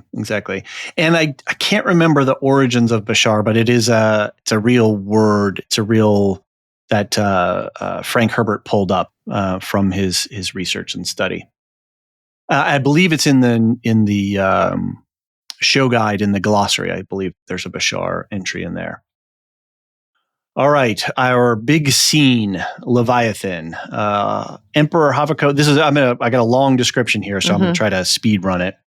Emperor Havako and the Empress prepare for the High Council meeting. Constantine waits outside, and Inez steels herself for what's to come. The nobles and the Trussayers enter, including Valia and Harrow. Constantine loses his nerve and ducks out of the meeting at the last moment. Desmond enters and stands at the Emperor's side. Kyrian leaves the room. Inez searches the corridors for Constantine, and Valia pulls a knife from her pocket. Harrow comes to the front to begin his challenge, and we're going to talk about Canley in a moment, but he mentions Canley. Inez enters the room and accuses Desmond of murdering Pruitt. Kyrian puts back the little grate, and the speaker calls for order, and Desmond replies, "You want order?" He brings in the prisoners, and we see Horace, the Ixian Dury, and a man seen earlier with Lord Hagel in the Thinking Machine nightclub. Desmond addresses the chamber, telling them of the many dangerous creatures on Arrakis. He claims there's a Leviathan that comes, causing soldiers to rejoice as it scatters the other predators in fear. He admits that what the princess said was true, but it wasn't murder because the boy used forbidden machine technology. It was an execution. Did he file the paperwork? That's my question. Good point. Much like how this whole council would have been executed today had the rebels detonated this thinking machine as they planned on doing. He holds up the little drone before crushing it under his boot. Havako nods, and Lord Hagel and the prisoners begin to burn from the inside. The crowd is shocked. Desmond reaches for his temples. We hear a high-pitched ringing, and then the camera zooms into his eye, and the scene switches to Arrakis. An enormous cloud of dust grows and moves forward. The camera glances from side to side in imitation of a person looking at the thumpers and the dead bodies next to a spice harvester. The dust cloud turns into the mouth of a giant sandworm, which engulfs the screen into darkness. The growling voice is heard again, and the two blue lights shine and combine into one that then become the iris of Desmond's eye. Desmond collapses in pain, blood seeping out of his back through his jacket.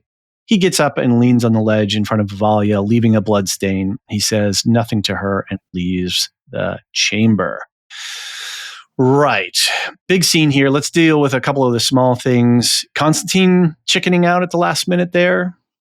Yeah, I don't. Yeah, I mean, I know a lot of people look at the story and say, well, it must end with Constantine on the throne, but he's really not proven himself at this point. I would hope it'd be Inez at best, but it is noticeable that Inez, who's like, my father's a good man, and then she turns on him as soon as she doesn't get what she wants. So she's a spoiled princess too.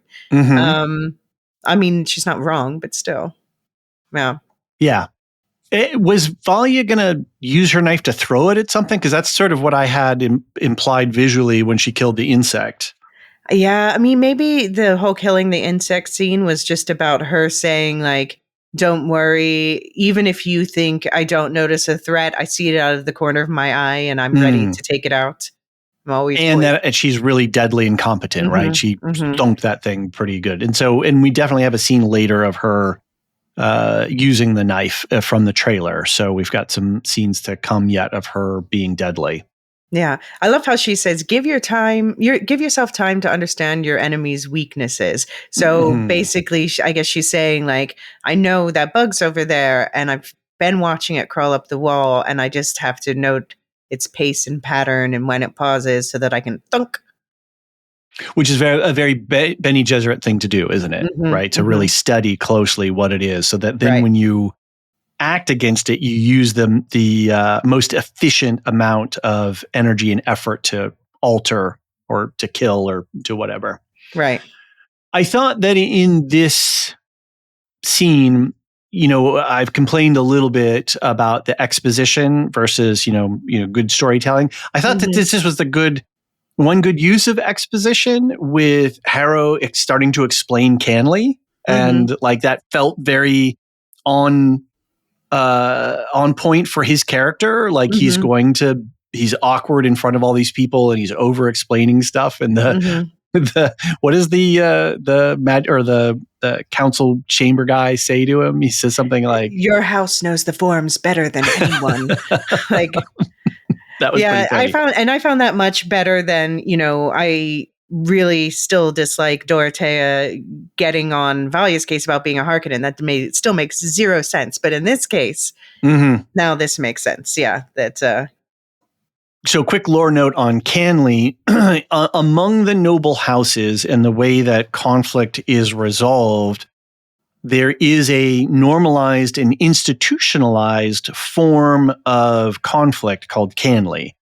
You can use poison, you can use assassins, you can use all these nefarious and technologies and techniques to affect your subterfuge. But if you're going to normalize this, because otherwise it would just be chaos across the Imperium. The Imperium basically kind of came together and said, right, we've got to institutionalize this. So not unlike, I guess it's in the John Wick stories. There's actually like a organization that organizes like when you can assassinate somebody or not. You have to like file the paperwork. Right. You in this thing, case, that's the government. Yes, exactly. And so if you're like, okay, Elysia and we've got beef, I'm going to file papers of Canley, which means that she knows that I know that she knows that I'm going to try to do something. So it's a way of containing the chaos of, right. Or it's like dueling. Like if we had dueling was institutionalized and then suppressed until it finally died out. But there was a whole form like, I accuse you, sir, and I'll meet you at dawn. And we have our seconds and we do all this stuff. It was normalized in a way. So, right. And yeah, and but there had to be reason, obviously. So it'd be like, I file Canley because you killed my brother. And then it's like, well, yeah, okay, that's fair. Right. Yeah. And you could accuse me of something and I could say that's not fair. And then your Canley petition could be denied. And then if you did do something, then the other houses would gang up against you because you used Canley improperly. Right. You didn't have a paperwork. So last little lore thing, is it Padishah or Padisha? No, Padishah. It's the Shah of Shahs. It comes from the Persian language in our real world. Exactly. And so whenever I hear Padishah, I'm like, oh, is that right? I don't know, because I got David Lynch in my head on that one as well. Do they say Padishah in the Lynch movie? No, they say Padishah. Yeah, Padishah. Okay, no, it's Padishah. Yeah. The Golden Lion Throne. So yeah, it's like you said, it's the Shah of Shah. Yeah, it's the Emperor of Emperors. Emperor of Emperors. And it's very much, again, Frank Herbert doing very, very deep linguistic study before he started to write. All without the internet, mind you, back in the day. So it took him a long time to really come up with a lot of this stuff. So very well crafted. Okay, let's talk a little bit about Hart. Interesting, he uses the word antidote when in referring to the worm. I thought that was a kind of a weird word use, and I don't know if that means something or not. Yeah, antidote against what? Yeah. Some of the predators that are listed are the desert owl, scorpions, wandering spiders, and wasps. And I thought it was a fun little callback to Stilgar prepping Paul in the first Villeneuve movie, when he's like, oh, you got to walk across the desert at night. Like, watch out for the spiders, watch out for the jinn, and all of that stuff. So, but I don't know. I don't have a lot of ecological knowledge of all the different species on Dune. And in the original books are very Time to much about revisit the ecology. appendix. I think so. And the encyclopedia, which I now have a Although digital the copy of. encyclopedia is not canon, so just That's true. It's true. I'm sorry to our friends at 2 Minute. 2 Minute Podcast. Hart slowly starts to whistle or sort of breathe out when he starts to activate his magic power. I know it's not magic. It's got to be technology, right? So the subtitles actually, in this time, they called attention to that sound effect that you keep mentioning. They actually said like it was a high droning sound. Oh, okay. In the closed captions. Got it. Well, that's good. And then there's a question of how does he kill multiple targets, right? Because up until now, Kasha, did he affect her somehow? And then there was a delay because she had to go away. Like when it happened, we don't know, but like obviously there was a distance and time thing. And then when he does it to Richese, it's one target. And then here there are multiple targets. There's 4 people that he affects in this. Mm-hmm. I do have to say that the special effects were really good with the burning, the way that they cut scenes, the way that they use, CGI and practical effects. Man, this show is on point when it comes to visually setting up. For a lot of this stuff. I'm really impressed. Yeah. I really believe, like watching Horus, like I was like kind of genuinely freaked out. I was like, wow, that's really bad. Or when Dury's teeth start to melt because he's got metal teeth, like gold teeth, like it actually starts to melt.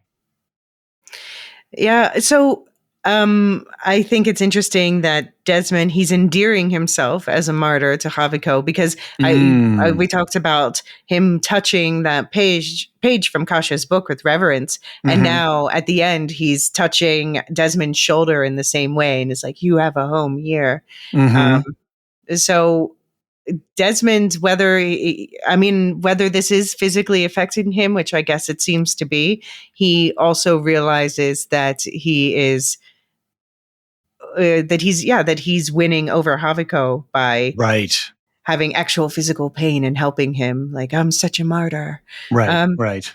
There was this thing with the vision of Desmond where it looked as though the blue eyes in the sky might belong to Desmond, the way they zoomed in on Desmond's brain kind of through the blue eyes. But I think it's actually saying that means it's someone who's in his head. So I think it means the same person is in his head who is in on like the Sisterhood acolytes' head, things like that. So there are 4 lights. Sorry, I had a little Star Trek reference there. But yeah, I don't wonder. This is my alternate theory that I referenced earlier. Are these a person's eyes, or are these like lights in a room, or some other mechanical thing that are, when you are coming to focus or you really look closer, you get, or do they blend or separate? So they're definitely playing games with what's going on here. But this, I think Nancy, I didn't really pick this up until Nancy wrote her scene description here. I didn't realize that when we see the scene of the desert and the camera panning from left to right, that's Desmond's point of view. That's the last thing that he remembers. And so he's looking down. We see the spice harvester. We see the thumper on the right and some bodies. We look over. We see a second thumper on the left. And then we look up and we see the worm coming at us. And they showed us that scene very early on. I believe it was in episode 1 where Haviko's looking at the surveillance tapes of when the worm, when Desmond is consumed by the worm. So, and who left that tape? Was that Desmond or somebody else? But that is definitely, I'm reading this as Desmond's last memory. And if this is his last memory, then we are very much on the track of the Gola theory as to who Desmond Hart is. Is he some sort of biological recreation clone type creature that doesn't have memories beyond a certain point? So I'm definitely in the theory of the face dancing and the Gola stuff, and we'll talk about that more. I mean, later. we've seen the face dancer for sure. So Yeah. where there's a face dancer, it's good reason to believe there might be a Gola. And we'll talk about what in the face dancer saying too, because there's something going on between the burning and the face dancing. I think that is also maybe a potential clue. All right. Haro and Valya return to the apartment. Uncle Evgeny derides Haro for being taken by Valya. Theodosa asks what happens, and Valya pulls a napkin with Desmond's bloodstain. She asks Theodosa to send it to Tula immediately for tracing in the breeding index, and we'll know exactly who he is and where he came from. We kind of already know. Do we though? Do we? This for me was the most exciting thing to happen this episode. I'm like, yes, use that breeding index for good. Tell me, just give me an answer. Who is this guy? Because the theory that he could be Vorian is still on the table. Okay, all right, that's interesting. Because he's lost his identity at some point, and there's if he is a Gola, there's going to be some kind of break or some kind of change or something. Like, will he show up in the breeding index or not? I think it's. Because if you're going to make a clone, you need to have original material, right? So it's interesting. We'll see. All right. Havoko enters Desmond's quarters and finds him on the floor. His back is covered in welts and bleeding. Havoko says this can't happen again, meaning the wounds on Desmond's back. And Desmond says, it is the pain that led me to you. Then here you shall stay. Says the Emperor in a comforting response and touches him on the shoulder. Do we talk more about Golas now, or do we save that a little bit for the mechanics of Golas and what they need to do? I'm going to save it for the book part because it's a little plot spoilery. But I'll just highlight the word pain. I think that's an important clue into what's going on. And I think, as you said clearly, Havoko's smitten by Desmond at this point, right? Mm-hmm. He's very empathetic to him. All right, back on Wallach 9, Faith. Sister Emmeline and several other acolytes gather under a cone of silence. She opens the Orange Catholic Bible and explains that while Mother Dorothea died from grief, her beliefs did not die with her. It's not clear whether she uses the word grief because she believes Tula or she knows the truth but wants to keep it sealed for some other reason. She reads from the Bible, there are no truths concealed that will not be disclosed or lies hidden that won't be known. I'm just scanning the long description here to save time. Then Tula pleads with Lila to wake up. I believe you're the key to this reckoning. You must be the one twice born. Emmeline enters the room down to where Tula is. You lied to us. You murdered Dorothea. You murdered Ori. Your sins have brought the reckoning. And then the image turns into the sound of a thumper, sand falling. Tula is still listening to Emmeline, who says her lies must be cleansed. I'm going to speak truth to the whole Imperium. Again, people just spouting the truth off. Speaking truth to power. That's right. And Emmeline turns to leave, but Tula follows her and then slits her throat. And then we get a number of images passing by, and Dorothea lying in her own blood, Lila, the dead Atreides, and sand. As Emmeline falls to the floor, there's an image of sand collapsing the tunnel. Suddenly, Tula gasps. She realized it wasn't real. It was a vision. But when she looks up, Lila is gone. Tula gets up to look for her. She takes out her knife and she commands Anarul to wake up. And then we hear the energy surge and the lights begin to turn on, and out of the darkness, Lila appears. Her eyes are the eyes of the Ibad, blue upon blue. Tula drops the knife and embraces her. Leela looks around in wonder, where am I? Okay, a lot here as well. Gotta love a cone of silence. Always got to shout out glow globes and hover chairs. Cones of silence.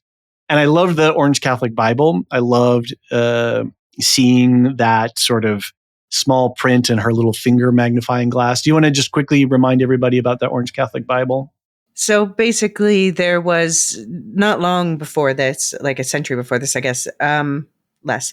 There was a group who came together and was like, we're going to simplify all the religions in the galaxy by merging them together into one super religion. And they called the book of that the Orange Catholic Bible.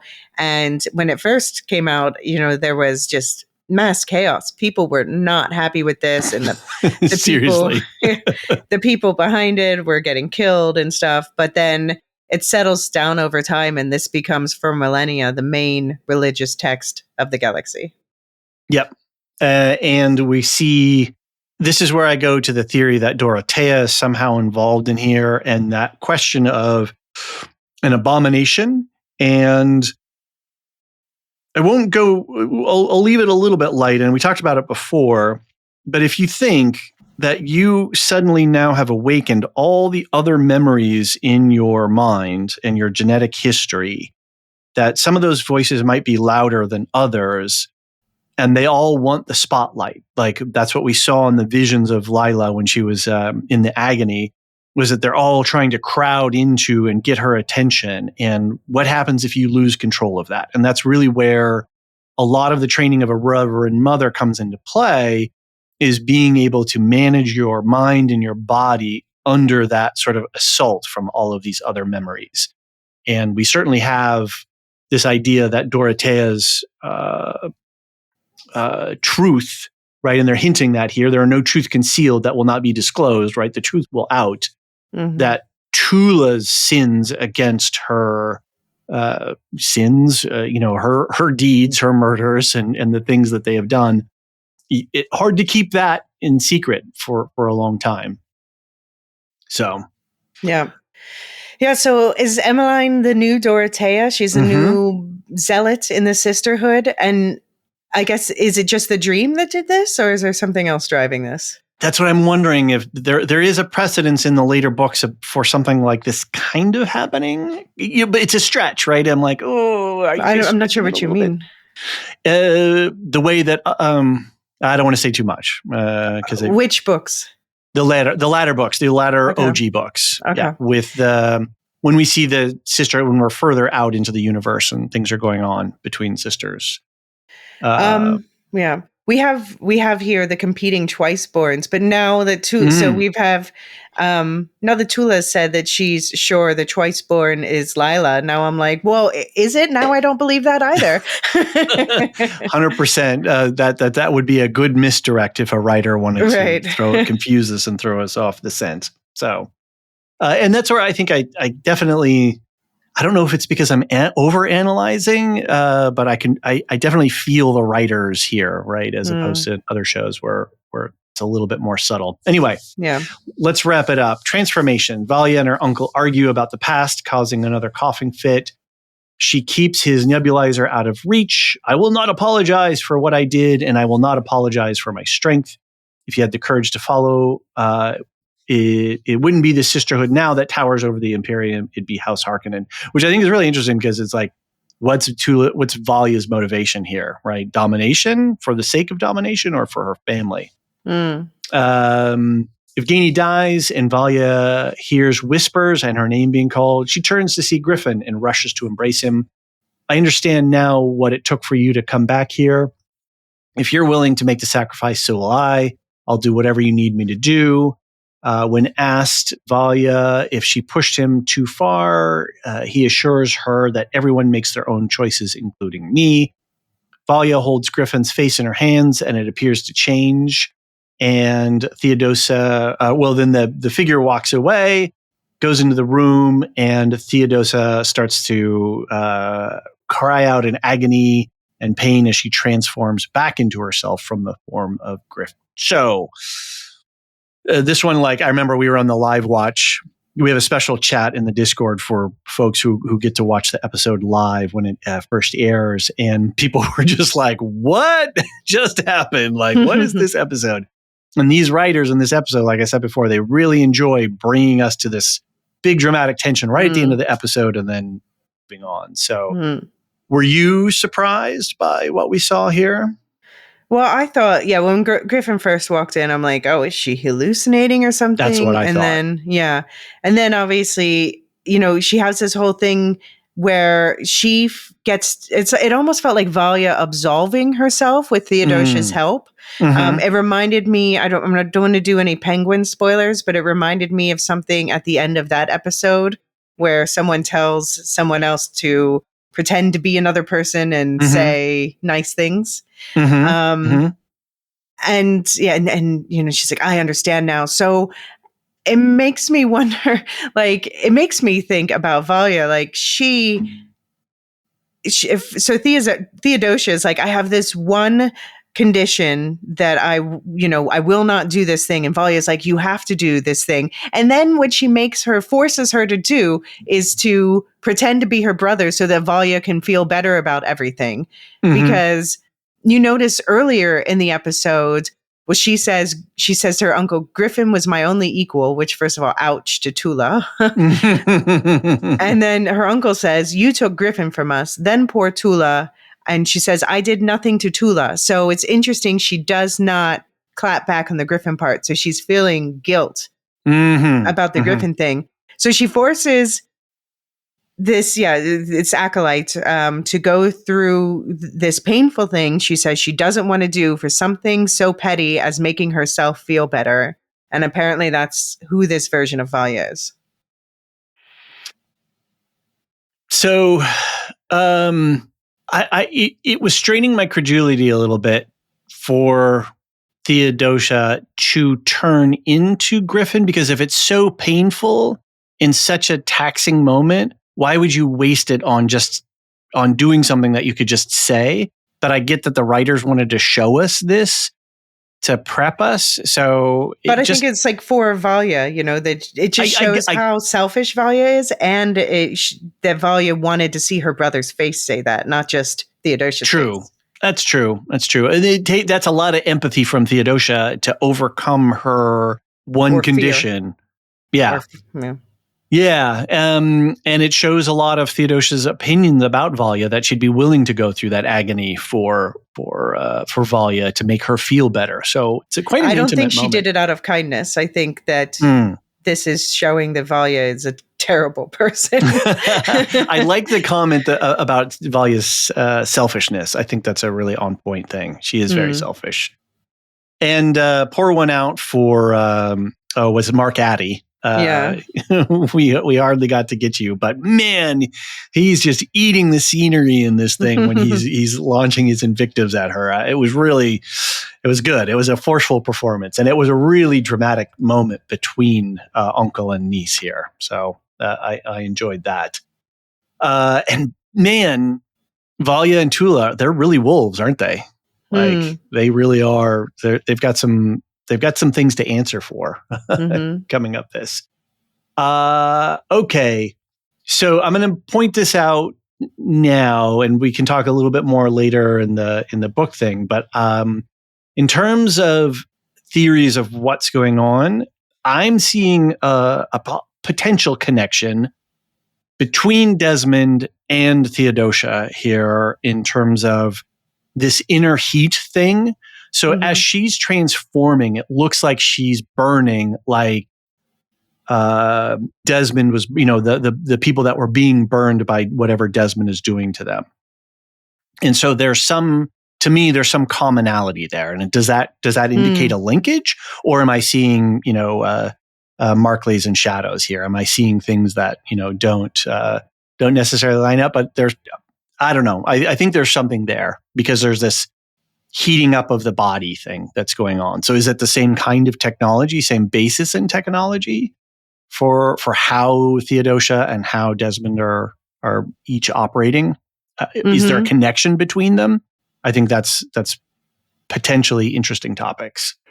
So if she is a face dancer, which it very much looks like she is, basically the idea is that these are bred by a group we've heard secondary references to them, but we haven't heard the word Tlilaxu or Bene Right. Tlilax, but they are the people who they breed these face dancers. We've talked about this for the people who listen to the lore spoiler stuff, and so we won't go into spoiler territory here. But basically, the way this works is that these face dancers have more muscle and nerve linkages in them, so that they have, and then they have this sort of like the way the Bene Gesserit can control their inner body functions. It's like to an extreme degree with these face dancers, so that they can actually, slide these muscles and stuff over each other to reshape their form.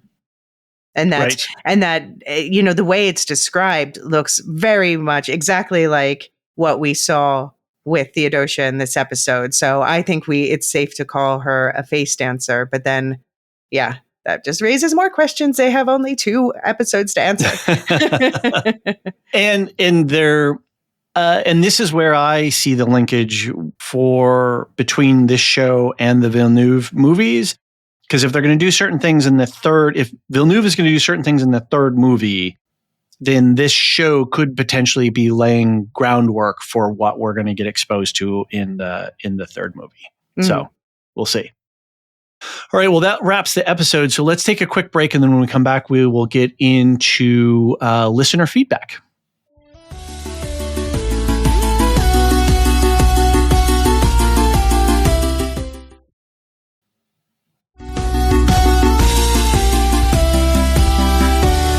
And we're back. All right, let's dive into some feedback. Again, you can send your feedback into dune@thelorehounds.com.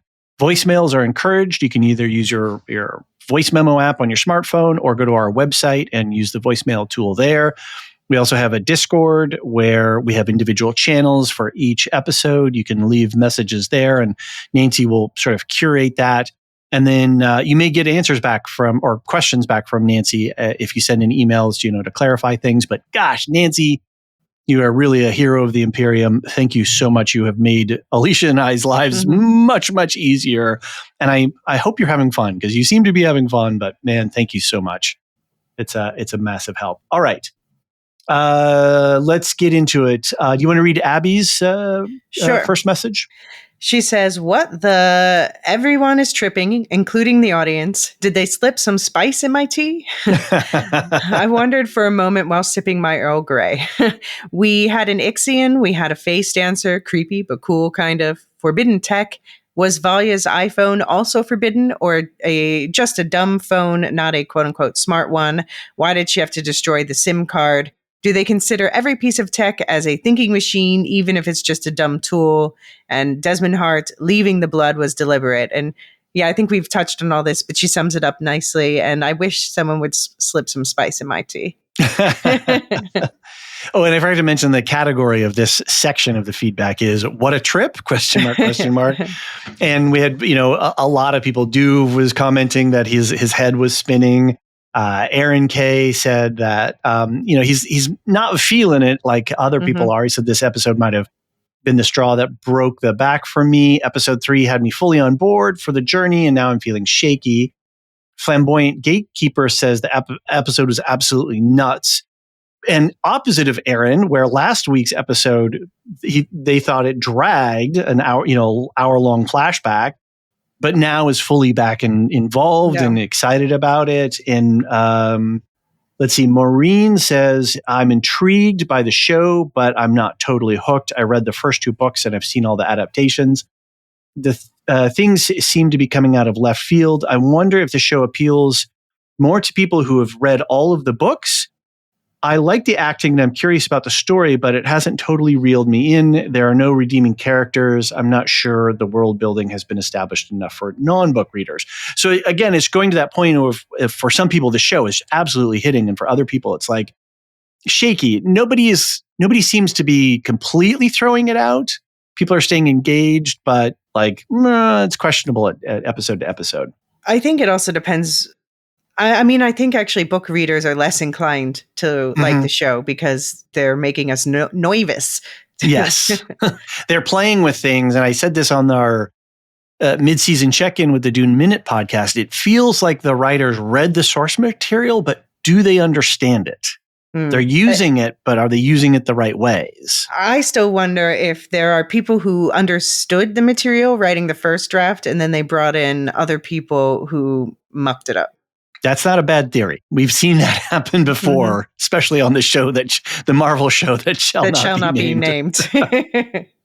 All right, can you? We're going to move on to our Jordan. next category. Yes, can you please read it, Jordan? Sumons, 6 episodes. Pourquoi?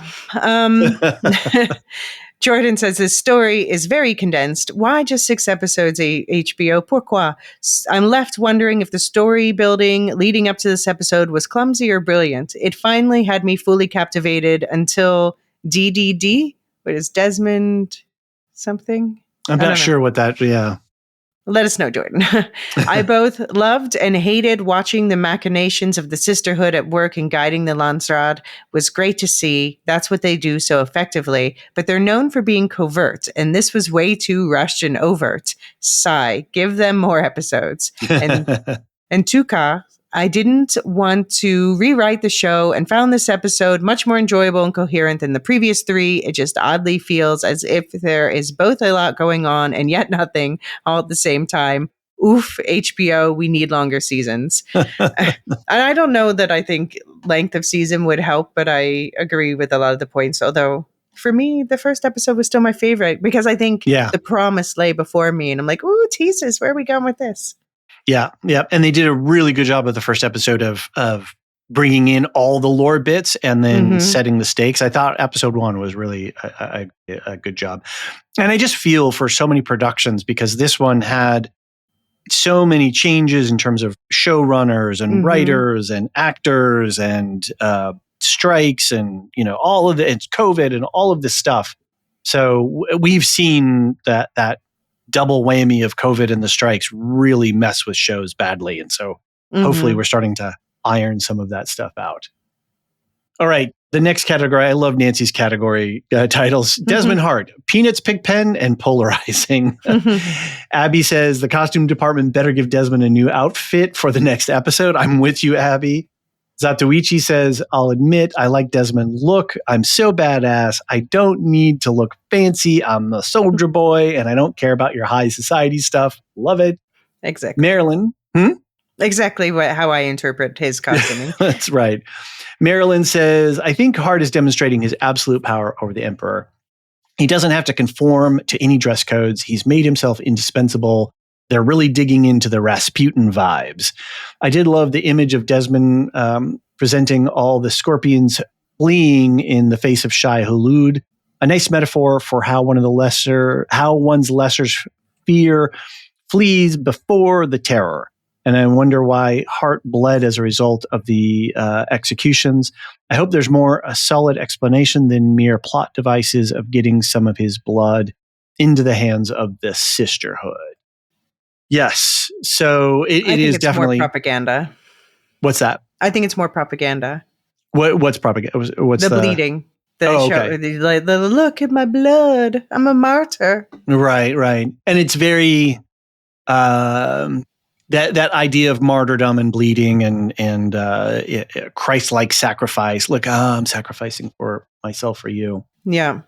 Do you want to read Jordan's other email? Jordan says, I'm just going to say it. The Desmond storyline is ruining it for me. I had a moment midway through episode 4 where I got excited and thought to myself, well, okay, finally, we're making some connections and getting somewhere. But then DDD, here we go. Now we get the explanation.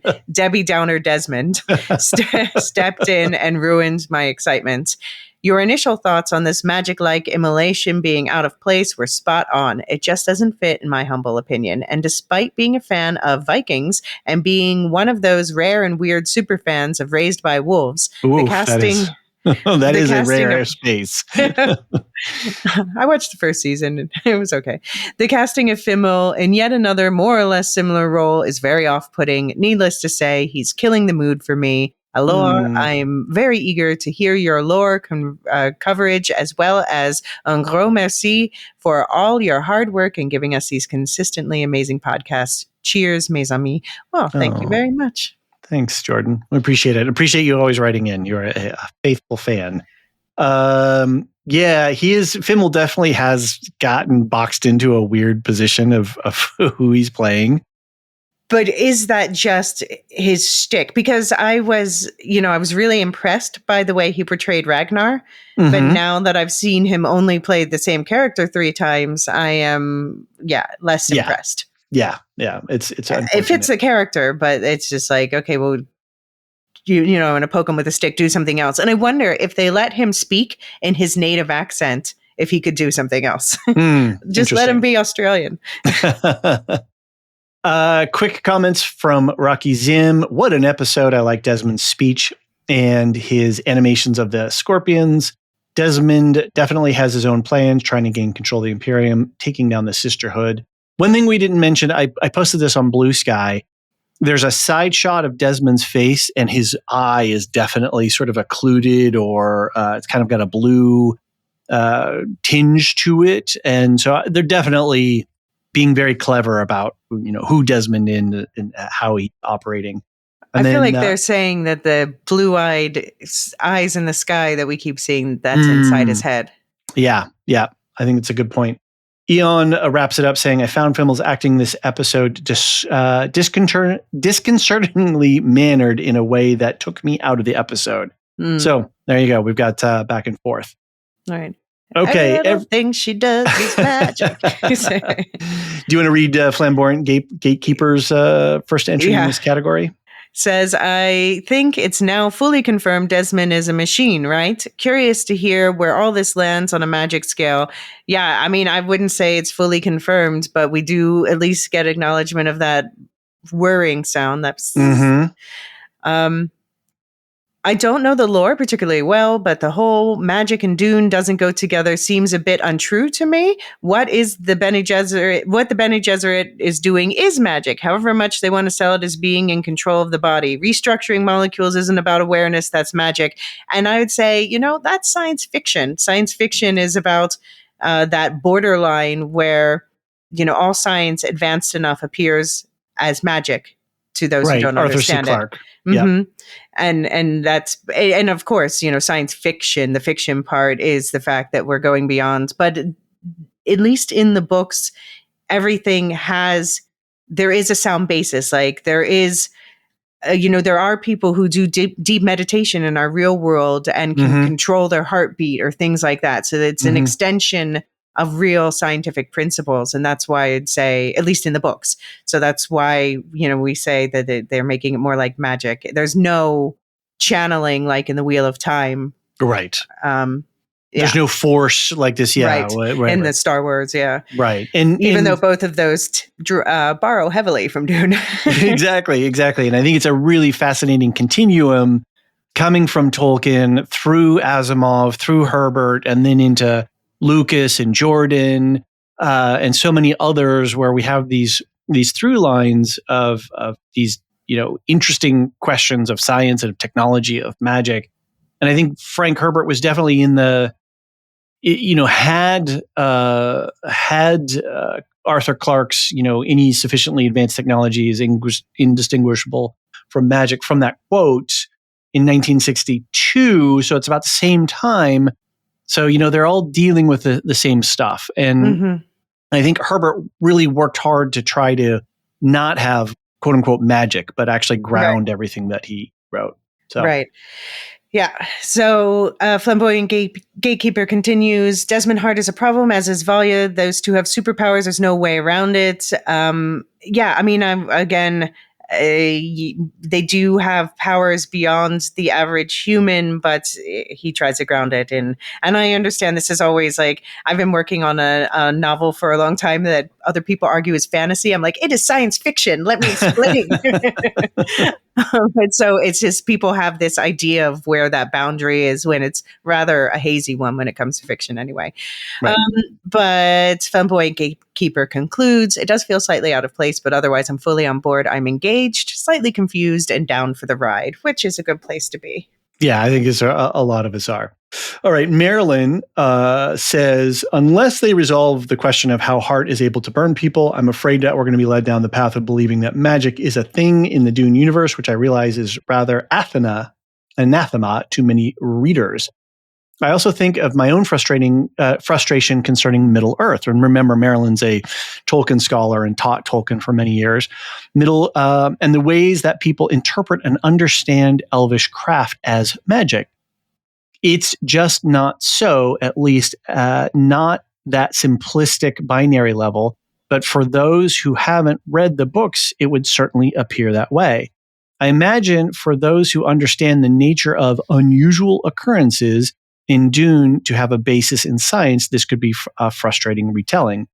One keeps hoping that they will reveal the scientific basis for things, but I appreciate what Elysia has to say about the differences between the development of the voice in the books, even though I haven't had a clue to what it was, and the series. Desmond's antics could certainly be some form of mechanism, but I think we've entered the realm of Arthur C. Clarke's statement. Yeah, I hadn't read these before ahead of time. So statement that any technology that can't be explained will appear as magic to those who don't understand the technology. Yeah. Right. Well, I think that's a good summation of it. And I like the fact that we're all thinking around the same things here. Like I want an answer. That's what Frank's promise to me was that these magical things have scientifically understandable answers. Mm-hmm. But science isn't science. I was having this great conversation with my daughter a couple of weeks ago over Thanksgiving break. We were talking about, is science a thing, or is science a tool or a framework to understand the world? Mm-hmm. And if you look at, say, the Aes Sedai, they're using science to understand a naturally occurring phenomena, the weave, right? And they're practice. The power, have a theory.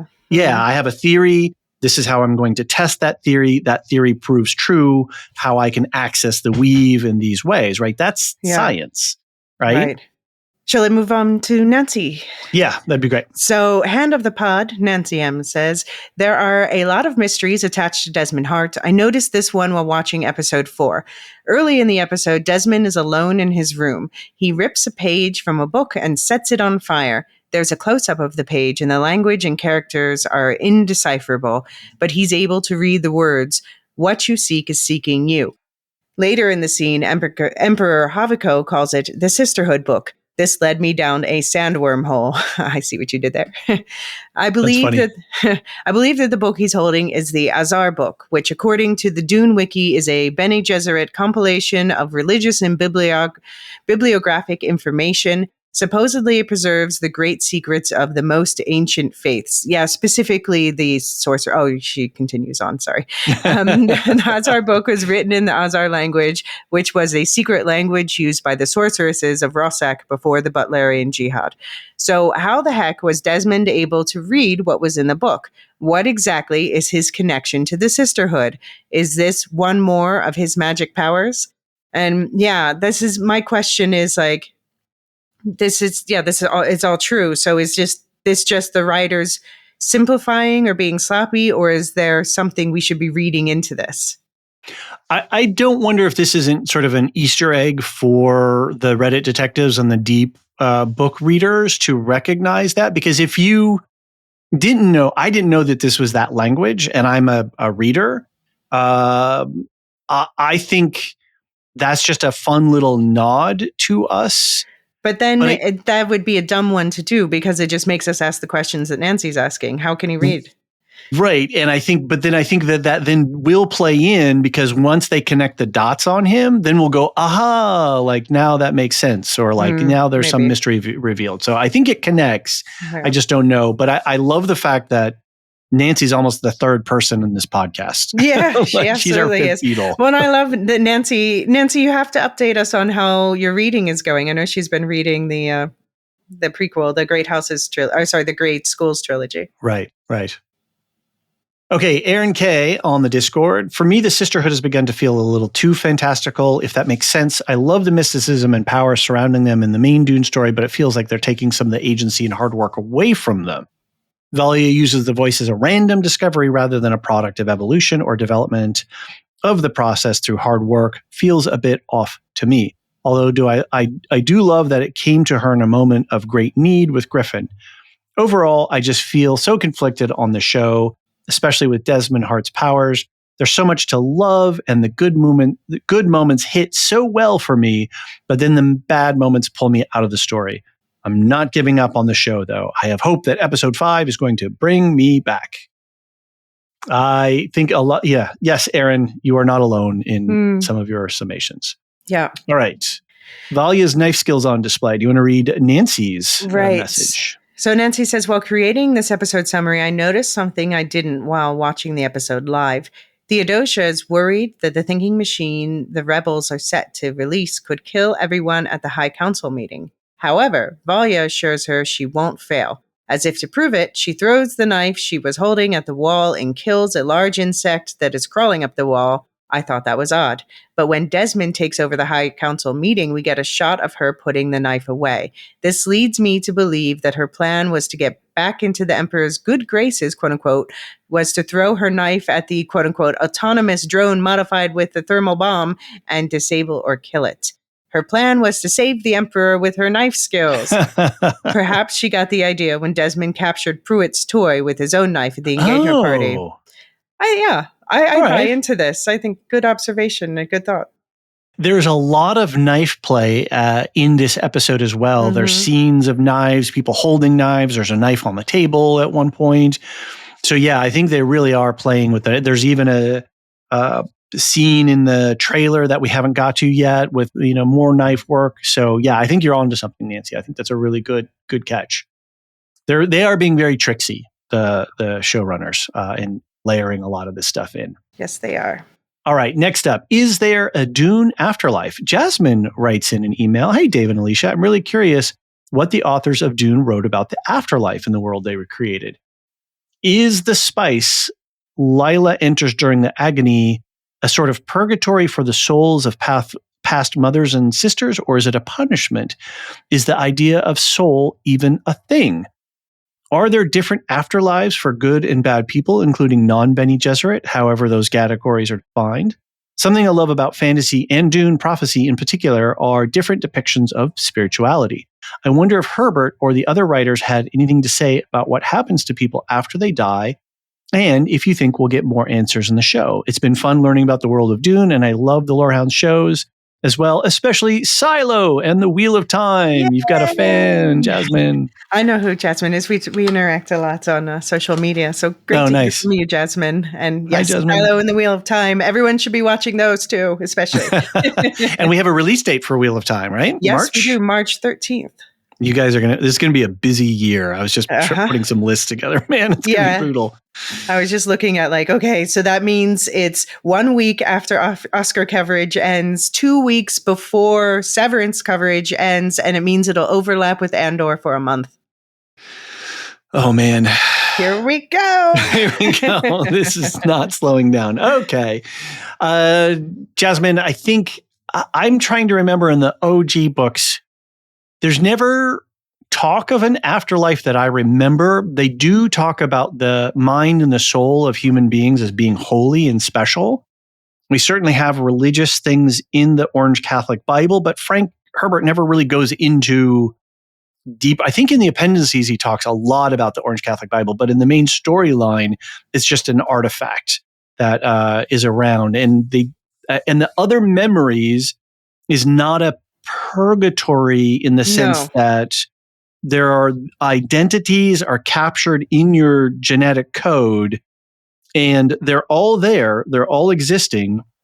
Just like if you think of a loved one or a family member who's passed away, we have this idea that they live on with us in our memories.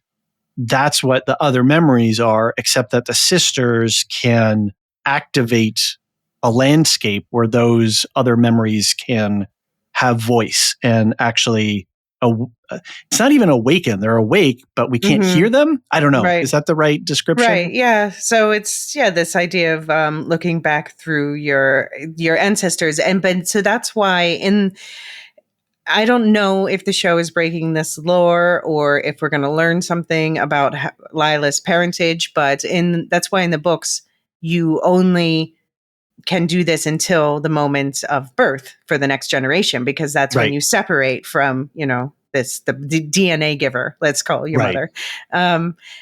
But yeah, as far as afterlife, this is a future version of our own world. So I would say it's the same as it is for us now, in that different groups have different ideas. Yeah. And you haven't read that much more into the extended universe, so just a couple of things, right?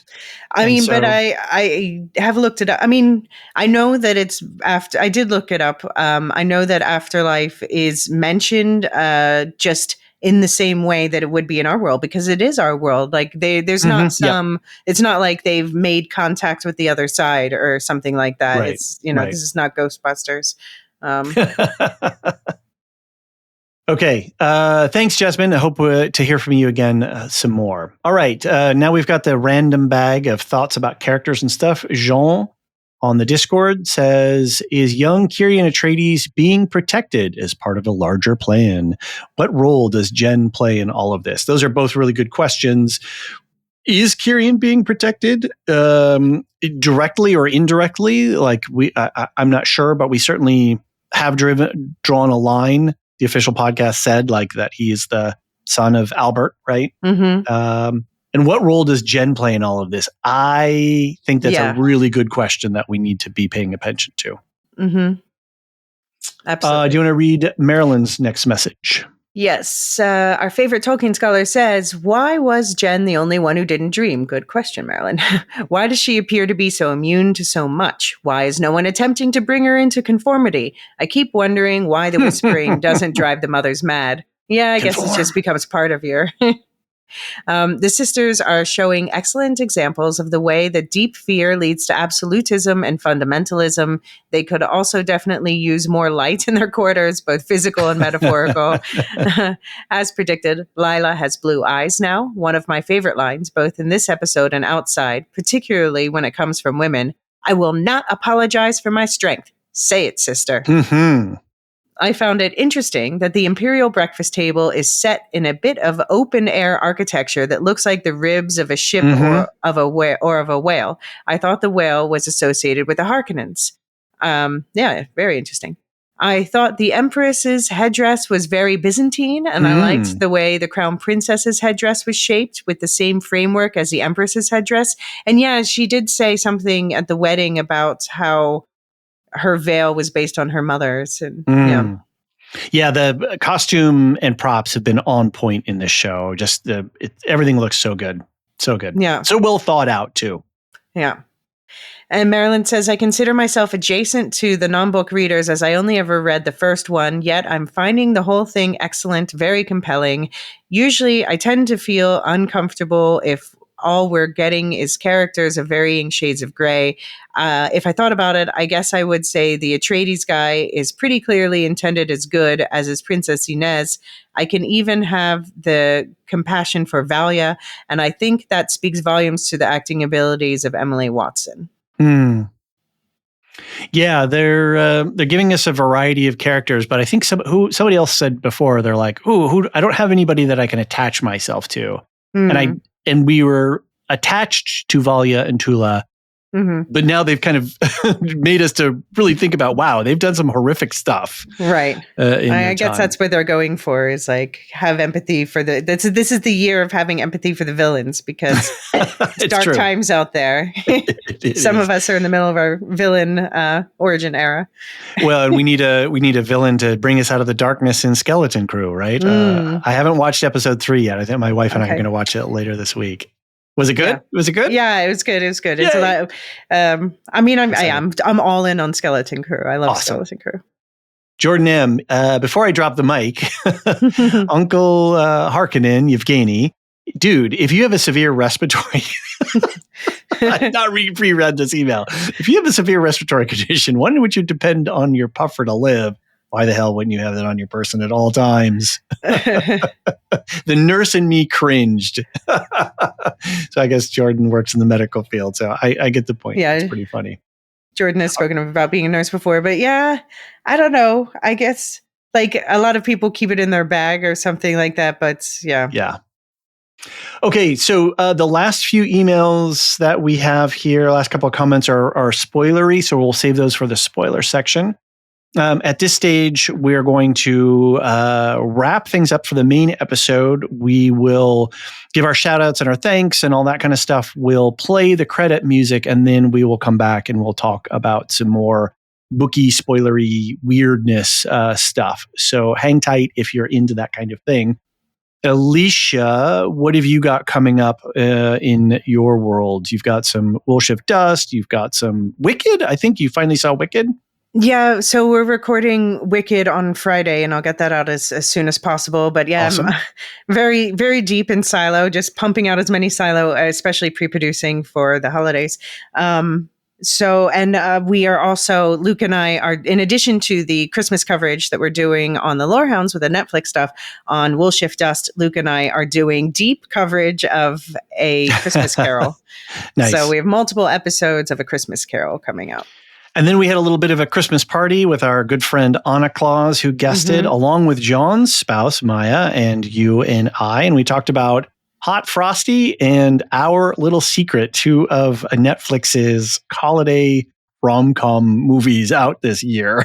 We had some fun roasting our marshmallows on an open fire. And then you guys did. Some really liked one more than the other. And then it seems like everyone had one of the two that was the favorite, and the other one was like, Yeah, it was a really interesting split. Yeah. It was really interesting. Anyway, it was great to talk to Anna Claus.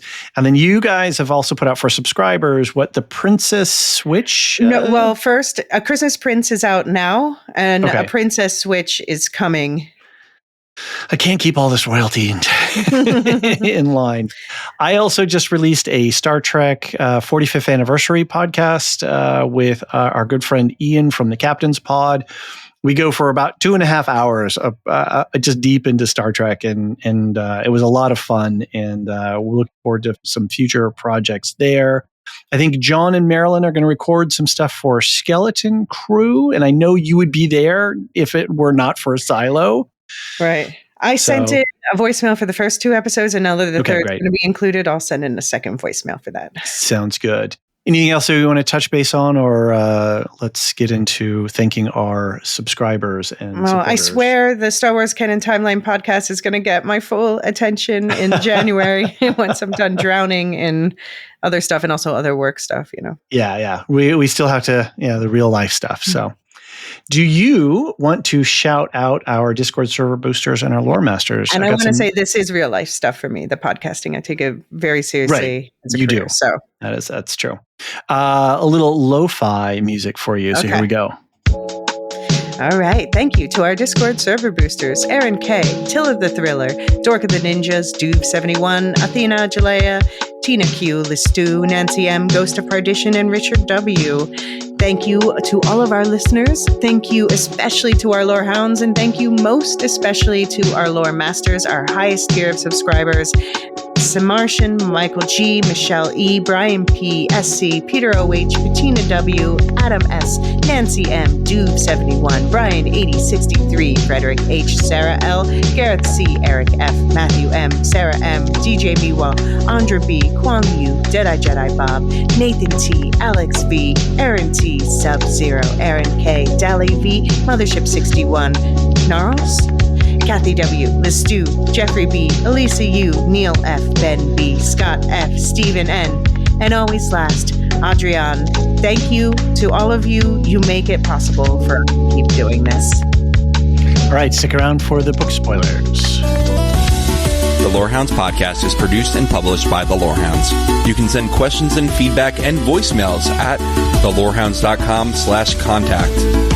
Get early and ad-free access to all Lorehounds podcasts at patreon.com/thelorehounds.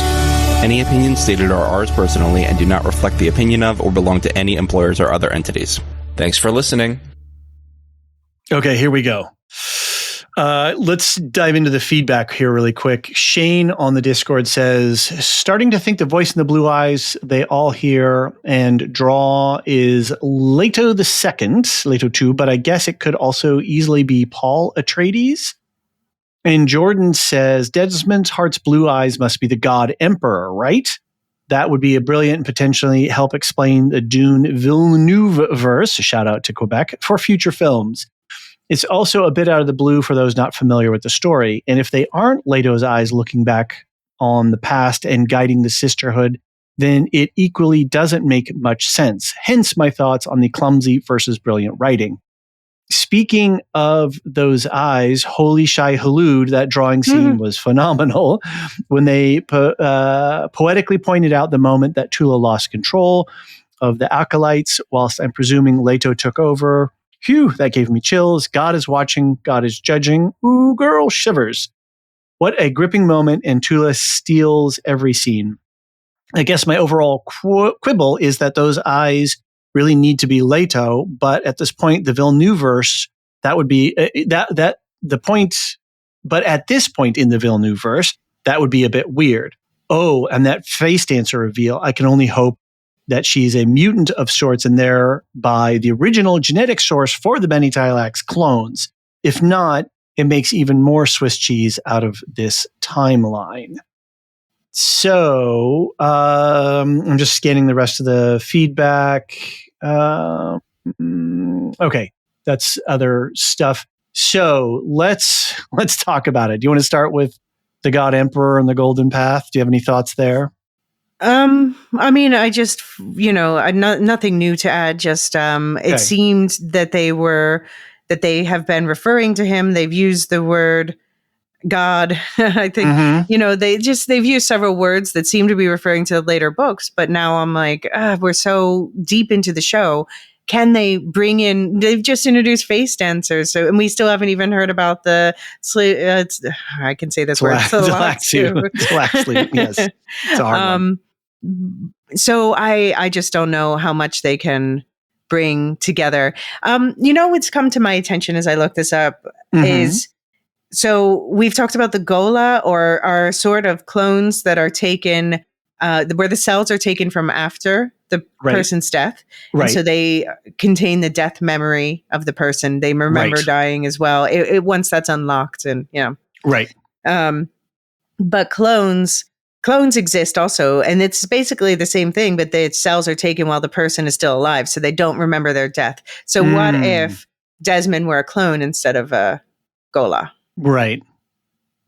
And I think, so I wanted to touch on, it's interesting, and then what Jordan said too about, like, is this a proto face dancer? Because, that would make sense. So, like, this whole story is supposed to be an origin story stuff, right? About the voice, about the Bene Gesserit, about the Sardaukar, all these things. What if this is the origin story for Golas and face dancers? That maybe that theory is good, that her condition, right? Both her condition of, like, I have this condition and I don't want to use this. Face dancers canonically don't have personality, right? They are like a hive mind, right? Yeah, and they're a tool that is devoid of themselves. They don't have a sense of self in the same way that we have a sense of. So that goes into what's her name's? Sorry, I'm scanning back to the email. That previous email from who is it that was your fan? Oh, Jasmine. Thank you. Sorry, Jasmine. My friend. Yeah. Yes. Jasmine's point of the soul and the afterlife, face dancers don't have that. Mm-hmm. But what if Theodosa is a proto face dancer that then, that she has this weird genetic condition that then is exploited later on? Yeah.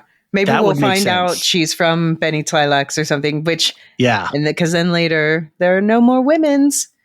Right. They're just axolotl tanks. Mm-hmm. So then with the Gola, or if Desmond is a type of Gola or clone, does he have Ixian technology? Is there some other nefarious plot that they're using him as a human drone, as a human bomb, right? To get into the Emperor, to blow the Emperor up in some way? To not literally, but to get somebody close to the Emperor to manipulate things. Because canonically, Golas, like you said, they have their memories up until their death. And that's what we saw when we went into Desmond's eyes, the moment of his death. right? When the sandworm is coming at him. And then when he says, the pain is what brought me to you, Golas have to go through a moment of intense pain, psychological pain, and to be able to unlock, like the mothers do with the agony, to unlock their other memories. Golas, to be able to unlock their past life memories, have to go through a crucible, a psychological crucible, to unlock those. So when they use the word pain, that also really triggered me as saying, oh, this is very Gola technology. So. But Golas, we haven't seen them like heat up or do these things, or. Which is weird, because then, so is that why there's like maybe some Ixian technology that's being used? You know, did something from the Ixians? I said I wanted to see the Ixians and the Tlilaxu work together, so right, maybe I'll get my wish. Maybe, maybe that's where it is. And then on the question of how is Dorothea and the dream and stuff getting out into the Sisterhood,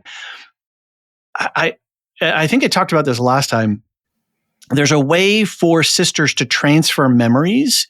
Basically, they sort of put their foreheads together, and like you can download the other memories of another sister who's about to die or is going into a dangerous situation. So is that, which it gets a little bit into that psychic-y. would be no, because I'm saying no because like that they don't figure that out for 10,000 years or so. So I would be mad if it's that. Right. So, but they're also bringing up, if we have a face dancer, if we have Golas, they're doing a lot of, there's a lot of Swiss cheese, as Jordan says, into this. So really, again, they have read material. But what are they doing? How are they recombining all of this stuff? It's getting really confusing for me. And it's making me nervous because they're throwing a lot of stuff at this story. I'm going to have a hard time judging this episode until the final one airs. Right. Until it all wraps up.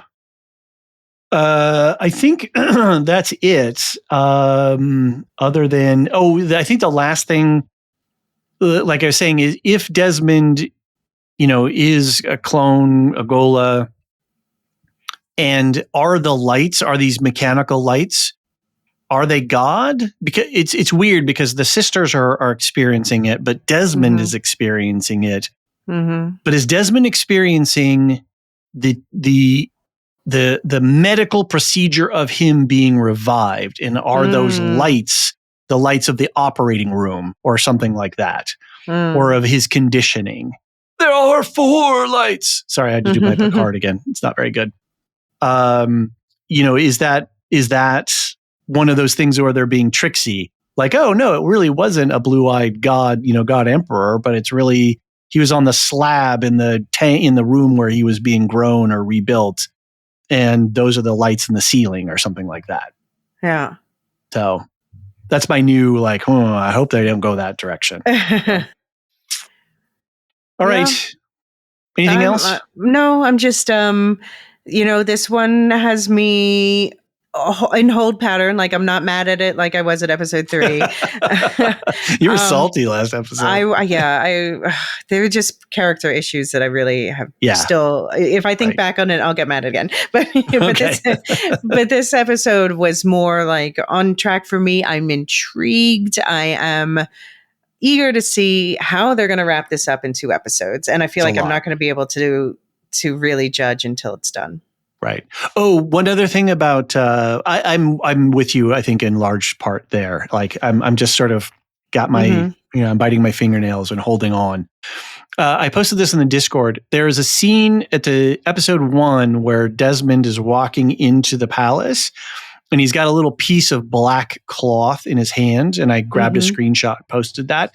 But is like somebody pointed out, well, how does that play into Desmond's origin story as to what he is, Gola? Or still waiting on that. Yeah, exactly. Why I thought that it might play into how he was doing what he's doing, but we haven't seen him holding something. I don't know. Yeah, it's hard to say. And that texture of that material is really interesting. Was that just a piece of his still suit? Yeah. Is that a part of a still suit or something like that? I'm not sure. Anyway, we're at 2.5 hours, so I think we're good to get out of here. I think we did a good job considering all of the lore that they threw at us. It was a long episode. It was 104, 106 minutes. Yeah, for sure. Okay, 2 more to go. And then we have to think about, because the last one's going to be coming out right around Christmas time. I'll be traveling. You're traveling too, right? Mm-hmm. Yeah. I mean, I will be settled on Christmas Eve morning, but yeah, we'll figure it out how we. We'll figure it out once we both get settled. Be a little late. Yeah. Yeah, I'll have my gear with me. So, okay. Thanks, Elysia. We'll talk to you in the next episode. Bye.